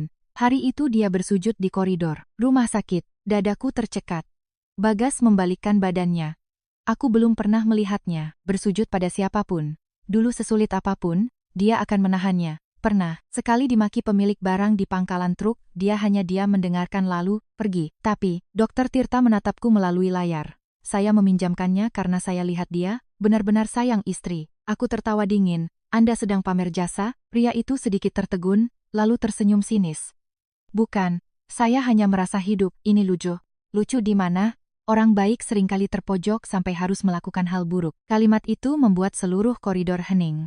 Aku membencinya. Tapi aku tidak bisa menyangkal ada benarnya. Bagas yang dulu bukan orang jahat. Dia hanya seorang pria yang terdesak oleh kebutuhan hidup sampai ke tepi jurang. Ponsel bergetar pelan lagi. Dokter Tirta melihat ke layarnya sendiri, lalu berkata cepat, saya menelepon untuk mengingatkan satu hal. Bagas berkata dengan dingin, saya tidak akan kembali. Saya tidak butuh kamu kembali. Pria itu menatap lurus ke kamera. Orang yang menyimpan berkas itu ingin bertemu denganmu. Siapa? Orang lama di kelompok kita. Budi yang berdiri di samping mengumpat pelan. Pasti si Agus. Bagas mengerutkan kening. Dia masih hidup? Kukira sudah mati. Dokter Tirta tersenyum lelah. Hidup tidak semudah itu. Aku mendengarnya dengan punggung merinding. Semuanya seperti benang kusut yang ditarik dari masa lalu. Bagas bertanya dengan suara berat. Dia mau apa? Aku tidak punya uang. Dia bilang kalau kamu tidak menemuinya, dia akan menyerahkan seluruh berkas ke polisi. Ratih yang di dalam kamar mendengar itu panik dan berlari keluar. Mas Bagas, Bagas memberi isyarat pada adiknya untuk diam. Dia bertanya lagi, berapa? 1,5 miliar. Aku tertawa serak. Orang itu menganggapmu mesin ATM, ya? Tiba-tiba Dokter Tirta menatapku sangat lama, lalu berkata, Mbak Hana masih sama seperti dulu. Aku berkata dengan dingin, jangan sebut-sebut masa lalu dengan saya. Pria itu mengangguk ringan. Baik. Lalu dia menoleh ke arah Bagas. Kalau mau bertemu, besok jam 8 pagi di warung kopi lama dekat Cikampek. Panggilan itu terputus, koridor kembali hening, hanya ada suara hujan yang menabuh kaca jendela. Ratih begitu cemas sampai wajahnya pucat. Mas jangan, pergi. Budi juga mengangguk. Saya rasa ini jebakan. Bagas bersandar di dinding, matanya menatap lantai. Tidak pergi juga tidak akan selesai. Aku menatapnya. Kamu mau pergi sendiri? Aku tidak mau melibatkan kalian lagi. Aku tertawa sinis. Sekarang masih bisa membedakan? Dia mengangkat kepala menatapku. Tatapan matanya membuat hatiku nyeri. Lelah, penuh penyesalan, dan ada perasaan yang kukenal yang selama setahun ini coba kuabaikan. Ratih tiba-tiba menangis. Keluarga kita kenapa tidak pernah berhenti dapat masalah? Budi mendekat dan menepuk bahu gadis itu. Menangis buat apa? Belum sampai. Ditangkap polisi, kok. Gadis itu sambil menangis sambil melotot. Cara Bapak menenangkan malah lebih menakutkan. Aku tertawa meskipun hatiku berat. Bahkan Bagas pun tersenyum tipis. Tawa yang kecil dan lelah, tapi cukup membuat suasana sedikit lebih ringan. Lalu dia menoleh padaku, Hana. Iya. Kalau besok ada apa-apa, aku paling benci mendengar kalimat itu. Dia terdiam. Aku melangkah lebih dekat. Kamu pikir 5 tahun lalu dengan menanggung semuanya sendiri, hasilnya bagaimana? Bagas menatapku sangat lama. Aku menghela napas berat, lalu berkata dengan perlahan, kali ini kalau kamu berani menghilang lagi, aku benar-benar akan mematahkan kakimu. Budi yang berdiri di samping tertawa. Ini baru Mbak Hana. Bagas juga tersenyum, senyum langka yang benar-benar sampai ke matanya. Tapi, tepat saat itu, dari dalam kamar terdengar suara monitor jantung yang berbunyi, cepat. Kami semua menoleh. Ibu Ratmi sedang memegangi dadanya, wajahnya pucat pasi di ranjang rumah sakit. Suara monitor jantung yang berbunyi nyaring membuat seisi ruangan panik. Ratih, yang pertama kali berteriak, hampir menjatuhkan ponselnya. Bagas berlari ke ranjang begitu cepat sampai menabrak kursi. Ibu Ratmi memegangi dadanya, napasnya terputus-putus, wajahnya pucat seperti kehabisan darah. Perawat dan dokter segera berlari masuk, semuanya keluar. Aku didorong mundur ke pintu bersama Ratih. Gadis itu memegang tanganku, erat-erat, gemetar. Mbak Hana, aku takut. Aku berusaha tetap tenang dan mengelus punggungnya, tapi tanganku sendiri juga dingin. Melalui kaca kecil di pintu, aku melihat Bagas masih berdiri di samping ranjang ibunya. Seorang dokter sedang memasang kembali monitor, sementara perawat terus memanggil, Ibu Ratmi, dengar saya. Suara monitor yang cepat seolah mencekik udara. Budi berdiri bersandar di dinding, wajahnya tegang. Pak Suryo juga baru datang. Dari kantin, bajunya masih basah karena hujan. Ibumu kenapa? Tak ada yang bisa menjawab. Beliau berdiri membeku di depan pintu beberapa detik, lalu tiba-tiba duduk terkulai di kursi. Pria yang dulu pemarah itu sekarang kedua tangannya gemetar sampai memegang botol air pun tidak bisa. Aku belum pernah melihatnya setakut itu. Sekitar 10 menit kemudian, dokter keluar. Keluarga pasien yang bisa menandatangani surat persetujuan operasi, Bagas segera maju. Saya, dok, pasien harus segera dioperasi, tidak bisa ditunda lagi. Ratih menangis terseduh-seduh. Pak Suryo memalingkan wajah, matanya memerah. Dokter melihat sekeliling, lalu berkata cepat, tolong siapkan juga biayanya, ya, kemungkinan akan cukup tinggi. Bagas mengangguk tanpa ragu. Baik dok, lakukan saja yang terbaik. Dokter baru saja pergi, Ratih sudah menangis lebih kencang. Kita cari uang dari mana lagi? Aku menatap Bagas. Dia berdiri diam sangat lama di depan meja administrasi. Punggungnya tegap, tapi bahunya terasa berat. Lalu dia menoleh ke arah Budi. Bapak tolong jaga ibu di sini. Kamu mau kemana? Aku mau bertemu Agus. Tubuhku mendingin. Sekarang, dia mengangguk. Dia sudah menekan sampai sejauh ini. Kamu masih mau pergi sendiri? Bagas menatapku. Kalau aku tidak pergi, aku ikut. Jangan. Bagas, dengar. Aku melangkah tepat di hadapannya. Kamu pikir sekarang aku lebih takut pada masalah itu daripada kehilangan ibumu? Dia terdiam. Aku belum pernah berbicara padanya dengan nada sekeras ini sejak kami bertemu lagi. Mungkin aku sendiri juga terkejut. Dulu setiap kali bertengkar, aku biasanya diam dan masuk ke kamar, sementara Bagas duduk merokok di balkon sampai larut. Kami berdua tidak tahu cara mempertahankan satu sama lain. Tapi sekarang, melihatnya berdiri di koridor rumah sakit dengan wajah lelah, aku merasa tidak bisa membiarkannya sendirian lagi. Pak Suryo berkata dengan perlahan, Hana benar. Bagas menoleh. Ayah, dulu kamu menanggungnya sendiri, akhirnya kehilangan istri dan anak. Beliau menatap lurus ke putranya. Kali ini masih mau bodoh lagi? Kalimat itu membuat Bagas terdiam. Di luar, hujan sudah mulai reda. Cahaya lampu kuning dari parkiran memantul di kaca jendela. Budi angkat bicara. Biar saya yang ikut. Bagas menggeleng. Bapak punya keluarga. Justru karena punya keluarga, saya tahu masalah seperti ini tidak bisa dihadapi sendirian. Aku menatap Bagas. Di mana tempatnya? Dia menghela napas. Warung kopi lama dekat Cikampek. Aku ikut? Tidak bisa. Sudah kubilang. Aku menatap lurus ke matanya. Kalau kamu menghilang seperti dulu lagi, aku akan menyetir sendiri mencarimu. Ratih, meskipun masih menangis, tertawa kecil. Ini baru Mbak Hana. Bagas mengusap rambutnya pasrah. Sifatmu tidak berubah, ya? Jauh lebih baik dari dulu. Dia tersenyum tipis. Iya, dulu kalau kamu segigi ini, mungkin aku tidak akan sebodoh itu. Kalimat ringan itu membuat hatiku nyeri. Beberapa saat kemudian, ibuku juga datang ke rumah sakit. Beliau membawa tas berisi pakaian ganti dan beberapa barang. Begitu melihatku berdiri di samping Bagas di koridor, beliau hanya menatap sekilas, lalu memberikanku sekotak susu hangat. Minum. Wajahmu pucat sekali. Aku mengambil susu itu, tiba-tiba tenggorokanku tercekat. Dengan adanya ibu di sini, hatiku terasa lebih kuat. Ibu menoleh ke arah Bagas. Kamu sudah makan? Dia menggeleng. Ibu Dewi menghela napas. Kalian laki-laki kalau ada masalah pasti lupa makan. Lalu beliau memberikan sebungkus roti ke tangannya. Makan. Bagas menerimanya, terlihat canggung seperti murid yang ketahuan berbuat salah. Ibumu memang selalu begitu? Tanyanya padaku, aku tertawa. Dulu aku demam sedikit saja. Ibu sudah memasak 3 jenis bubur. Ibu melotot padaku. Sudah besar? Ya, berani meledek ibu. Suasana berat sepanjang hari akhirnya sedikit mencair. Tepat saat itu, ponsel Bagas bergetar. Sebuah pesan baru masuk, datang sendiri, bawa berkas yang lama. Di bawahnya ada sebuah foto yang diambil dari jauh. Begitu melihatnya, punggungku dingin. Itu adalah foto rumah kontrakan lama kami berdua. Rumah yang kami tinggali di awal pernikahan. Bagas mencengkeram ponselnya. Mereka mengawasi kita. Budi mengumpat pelan. Si Agus benar-benar sudah gila. Aku menatap foto itu sangat lama. Rumah itu berada di sebuah gang kecil dekat kawasan industri. Atap sengnya panas sekali saat musim kemarau, dan kalau hujan, setengah atapnya bocor. Dulu saat baru menikah, kami begitu miskin sampai harus menggunakan kardus mie instan sebagai meja makan. Pernah sekali mati lampu. Semalaman, kami menggelar tikar di teras, saling mengipasi sampai pagi. Anehnya, hari-hari paling sulit justru adalah hari-hari yang paling kuingat. Bagas menyimpan ponselnya. Aku pergi. Aku langsung berdiri. Sudah kubilang, aku ikut. Kalau ada apa-apa, aku tidak takut. Dia menatapku sangat lama. Tatapan matanya membuatku teringat hari kami mendaftar pernikahan. Hari itu Bagas juga menatapku seperti itu sebelum menandatangani surat, penuh kecemasan, kasih sayang, dan sedikit keputusasaan. Akhirnya dia menghela napas. Baiklah. Ratih langsung menyela. Aku juga ikut. Kamu di sini jaga ibu. Suara Bagas memberat. Ratih mengerucutkan bibir lalu menunduk. Sebelum pergi, aku menyempatkan diri melihat Ibu Ratmi sebentar. Beliau sudah dipindahkan ke ruang pemulihan setelah kondisinya stabil. Wajahnya di bawah, cahaya lampu terlihat semakin kurus. Aku berdiri di luar jendela kaca sangat lama. Dulu aku pikir kalau sudah bercerai, semuanya akan berakhir. Tapi melihat wanita yang terbaring di sana, aku baru mengerti ada ikatan-ikatan yang tidak bisa diputus hanya dengan selembar surat. Sampai di parkiran, angin malam berembus dingin.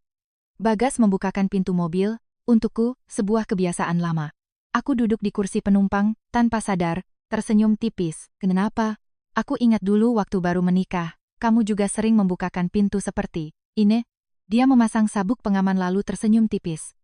Dulu kebanyakan nonton sinetron. Sekarang sudah tidak romantis lagi? Sekarang kalau terlalu sering buka tutup pintu, takut engselnya rusak. Aku tertawa, untuk pertama kalinya setelah seharian yang panjang. Bahkan Bagas pun ikut tertawa.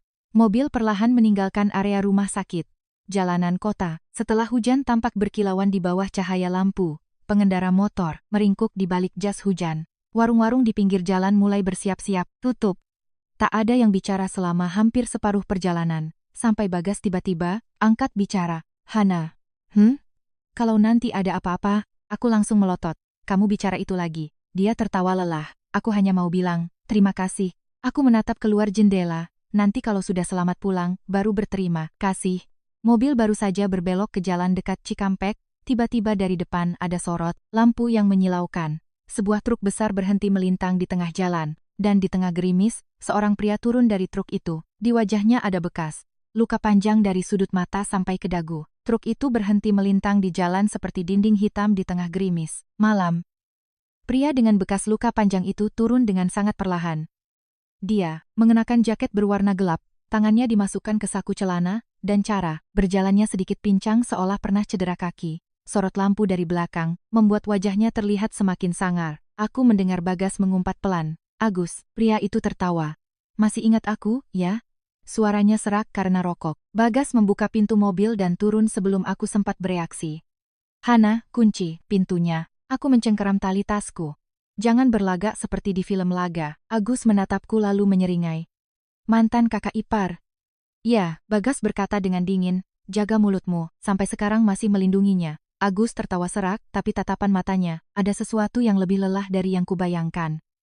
Tidak seperti preman sangar, tapi lebih seperti pria yang sudah terlalu lama hidup di jalanan sampai seluruh dirinya penuh duri. Gerimis jatuh di bahunya. Aku sudah menunggu kalian hampir 1 jam. Bagas melangkah mendekat. Kamu mau apa? Agus memiringkan kepala menatapnya. Aku mau hidup. Jawaban itu membuatku tertegun. Suasana hening sejenak, suara kendaraan dari jalan tol terdengar samar-samar bercampur dengan suara hujan yang menimpa atap mobil.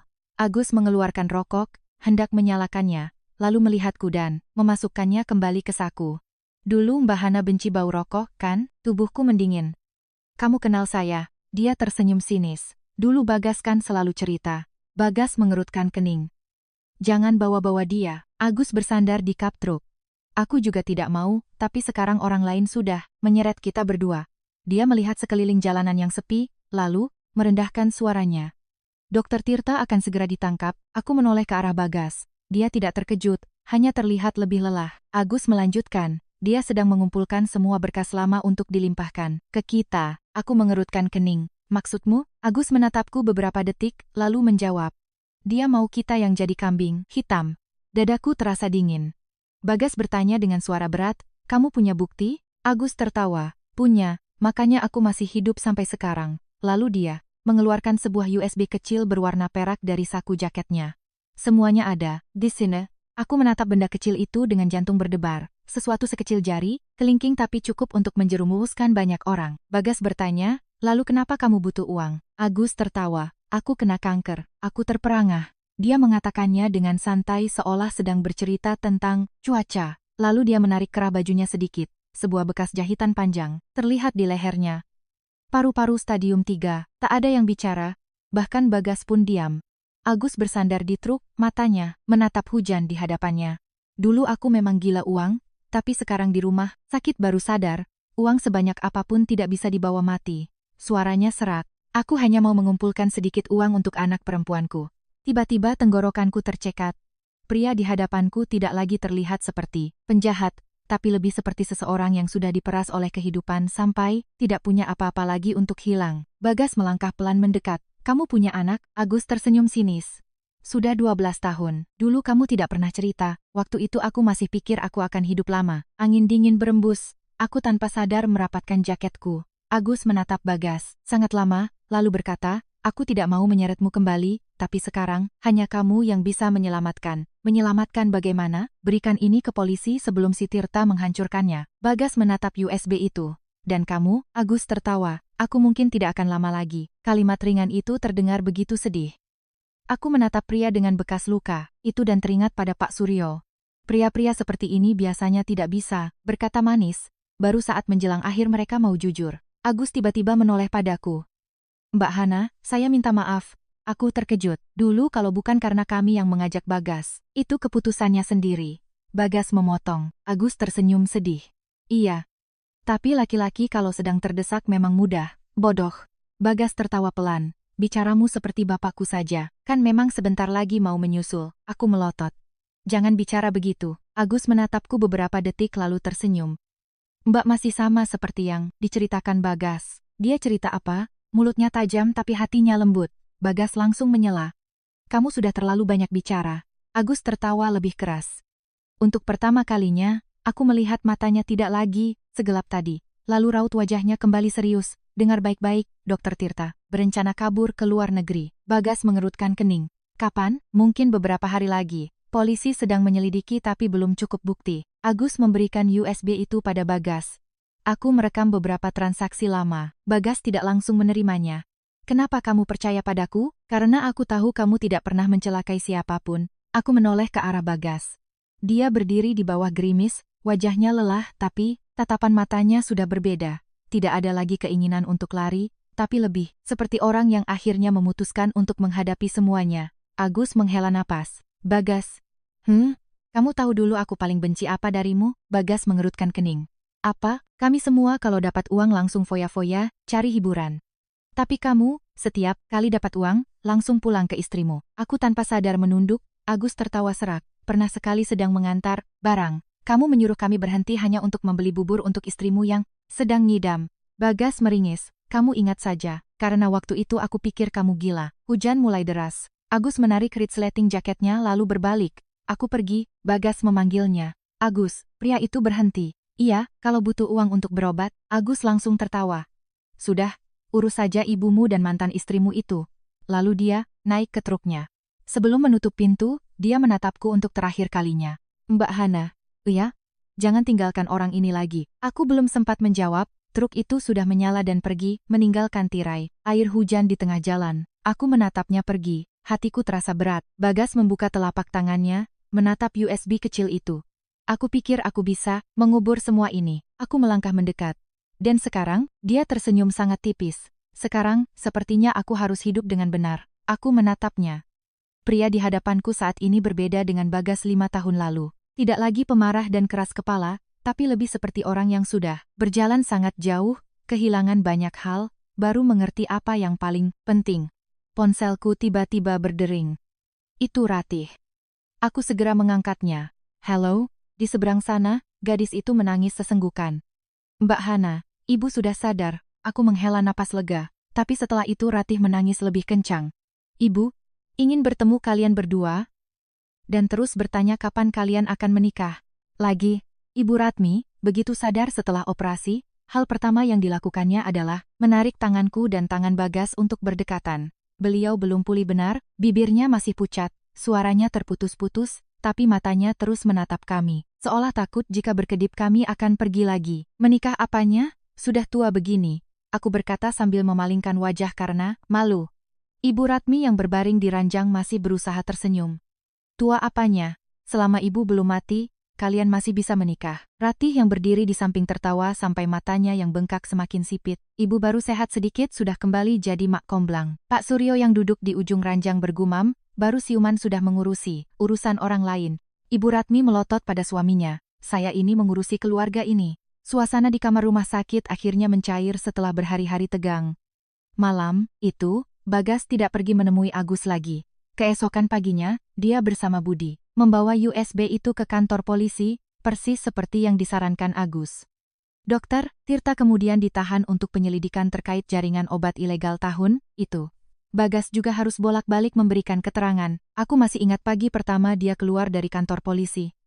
Wajahnya kuyu karena kurang tidur, tapi tatapan matanya jauh lebih ringan. Dia berdiri di depan gerbang cukup lama, baru berkata padaku, akhirnya selesai. Aku menatap rambutnya yang sudah mulai beruban di pelipis, hatiku terasa sakit. Ada hal-hal yang semakin disembunyikan semakin berat.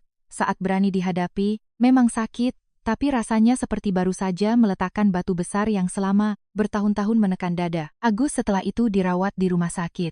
Budi bercerita bahwa dia menjual truk tuanya untuk dikirimkan pada putrinya sebelum masuk rumah sakit. Hari aku dan Bagas menjenguknya, dia masih bisa bercanda. Melihatku masuk, Agus mencoba duduk. Loh, Mbak Hana masih mau lihat muka saya? Aku meletakkan sekantong bubur di meja. Masih bisa hidup saja sudah bagus. Dia tertawa serak. Saya kira Mbak akan menyiram saya pakai air. Bagas menarik kursi dan duduk di sampingnya. Jangan ngawur. Agus melihat kami berdua lalu menggelengkan kepala. Jujur, ya, dulu aku pikir, kalian pasti akan bubar selamanya. Aku tersenyum tipis. Kan sudah bubar, iya, tapi sekarang kelihatannya lebih lengket daripada sebelum cerai. Bagas meringis. Urus saja penyakitmu itu. Agus tertawa, lalu tiba-tiba menoleh padaku. Mbak tahu tidak, dulu setiap kali habis mabuk, Bagas biasanya melakukan apa? Aku menatap Bagas. Dia langsung mengerutkan kening. Dia selalu mengeluarkan ponsel untuk melihat foto istrinya. Aku tertegun. Agus tertawa serak. Pernah sekali kami ajak karaoke. Dia duduk di tengah-tengah, malah menelepon video untuk melihat CCTV di kontrakan, hanya untuk memastikan Mbak sudah tidur atau belum. Aku tertawa. Kamu gila, ya? Bagas memalingkan wajah. Waktu itu miskin, tidak ada hiburan lain. Agus sambil terbatuk, sambil tertawa. Orang ini hidupnya membosankan sekali, tapi anehnya, orang seperti dialah yang cintanya paling awet. Aku tidak menjawab, tapi dalam perjalanan pulang, aku duduk di samping Bagas. Dengan hati yang perlahan melunak, mungkin kita baru benar-benar memahami seseorang setelah tersesat dan berpisah. Ibu Ratmi keluar dari rumah sakit setelah hampir sebulan dirawat. Hari beliau pulang. Cuaca cerah setelah berhari-hari hujan. Pohon Kamboja di depan halaman sudah mulai bertunas. Pak Suryo dari pagi sudah sibuk menyapu halaman dan mengganti bohlam lampu teras. Ratih berdiri berkacak pinggang sambil tertawa. Bapak seperti mau menyambut presiden saja. Pria itu membentak, anak kecil tahu apa. Lalu beliau menoleh padaku, suaranya Dibuat santai. Hana, tolong lihatkan ikan pindang di dapur. Aku sedikit tertegun, sudah lama sekali aku tidak mendengar panggilan seakrab itu. Aku masuk ke dapur, aroma ikan pindang yang harum mengepul dari panci tanah. Lihat yang tua. Di gantungan dinding masih ada celemek bunga-bunga yang dulu sering kupakai. Segalanya begitu akrab sampai hatiku terasa nyeri. Bagas berdiri bersandar di pintu menatapku. Dapurnya masih sama, karena ibumu tidak mengizinkan siapapun mengubahnya. Katanya takut nanti kamu pulang tidak kenal lagi. Aku terdiam sangat lama. Di halaman, terdengar suara Ibu Ratmi mengomeli, "Pak Suryo, saya baru sembuh." "Kok, dikasih makan kolak?" Bapak membantah. "Habisnya ibu kan suka tapi nanti gulanya naik siapa yang tanggung jawab?" "Ya saya yang tanggung jawab." Ratih tertawa terpingkal-pingkal. "Sudah tua kok masih romantis." Aku berdiri di dapur mendengarnya dengan mata berkaca-kaca. Rumah ini masih seramai dulu. Hanya saja, setelah melewati begitu banyak hal, semua orang jadi lebih menghargai kehadiran satu sama lain. Sekitar 2 bulan kemudian, utang terakhir akhirnya lunas. Ibuku menjual sebidang tanah kecil di kampung untuk membantu menutupi sisanya. Bagas bersikeras membuat surat utang resmi, dan setiap hari bekerja keras untuk mencicilnya. Pernah sekali aku kesal, "Kamu menganggap aku dan ibu seperti rentenir saja." Bagas yang sedang duduk di balkon memperbaiki kipas angin tua hanya tertawa. "Kan memang harus dibayar. Mau bayar bagaimana? Seumur hidup?" "Kalau bisa seumur hidup, aku malah senang." Aku melotot padanya. Sejak kapan pintar merayu? Dia mengangkat kepala menatapku. "Sudah pernah kehilangan istri sekali, jadi lebih pintar." Kalimat ringan itu membuatku terdiam sangat lama. Lalu, entah sejak kapan, aku mulai lebih sering tinggal di rumah itu. Awalnya, hanya mampir mengantarkan obat untuk Ibu Ratmi, lalu ikut makan malam. Kemudian, suatu hari hujan sangat deras, Ibu Ratmi bersikeras tidak mengizinkanku pulang. "Kalian kan cuma cerai, bukan musuhan?" Pak Suryo bahkan dengan santai menimpali, "Kamar si Bagas kan masih luas." Wajahku memerah sampai Ratih tertawa terbahak-bahak. Beberapa bulan kemudian, tepat di hari peringatan meninggalnya bayi kami, aku dan Bagas pergi ke sebuah panti asuhan. Hari itu cuaca sangat tenang. Aku berdiri di sampingnya, membagikan bingkisan kepada anak-anak. Hatiku terasa lebih ringan dari yang kubayangkan. Rasa sakit itu masih ada, tapi tidak lagi seperti luka yang bernanah. Lebih seperti bekas luka lama. Jika disentuh masih terasa, tapi sudah cukup sembuh untuk mengingatkan kami agar hidup lebih pelan dan lebih saling menyayangi. Dalam perjalanan pulang, Bagas mengemudi dengan pelan. Melewati sebuah jembatan kecil dekat rumah, dia tiba-tiba berhenti untuk membeli 2 jagung bakar di pinggir jalan. Aku tertawa. "Kamu masih ingat? Kamu kan suka." Dulu setiap kali kami bertengkar, asalkan Bagas membelikan jagung bakar, amarahku akan reda. Pernah sekali aku memarahinya. "Kamu anggap aku anak kecil?" Dia menjawab santai, "Anak kecil kan gampang dibujuk." Sekarang kalau diingat, rasanya lucu. Malam itu, kami sekeluarga makan malam di halaman. Ibu Ratmi sambil mengambilkan ikan untukku sambil mengomel, "Kamu kurus sekali." Aku tertawa. "Kalau ibu yang merawat, aku bisa naik 10 kilo. Pak Suryo menimpali, "Naik saja biar cantik." Bagas langsung tertawa. "Bapak ngomong begitu, nanti ibu cemburu." Ibu Ratmi melotot. "Kapan aku cemburu?" Ratih yang duduk di samping sambil menggendong anaknya tertawa sampai bahunya berguncang. Rumah ini kalau sudah kumpul ramai lagi, ya. Angin malam berembus pelan, kipas angin tua berderit di sudut halaman. Aroma ikan pindang masih tercium dari dapur. Suara sendok dan piring yang beradu terdengar begitu damai. Bagas duduk di sampingku, diam-diam memipil jagung lalu meletakkannya di piringku, sebuah kebiasaan lama. Aku menoleh padanya. Pria ini sudah melewati cukup banyak kesalahan, kehilangan, dan penyesalan untuk belajar hidup lebih pelan.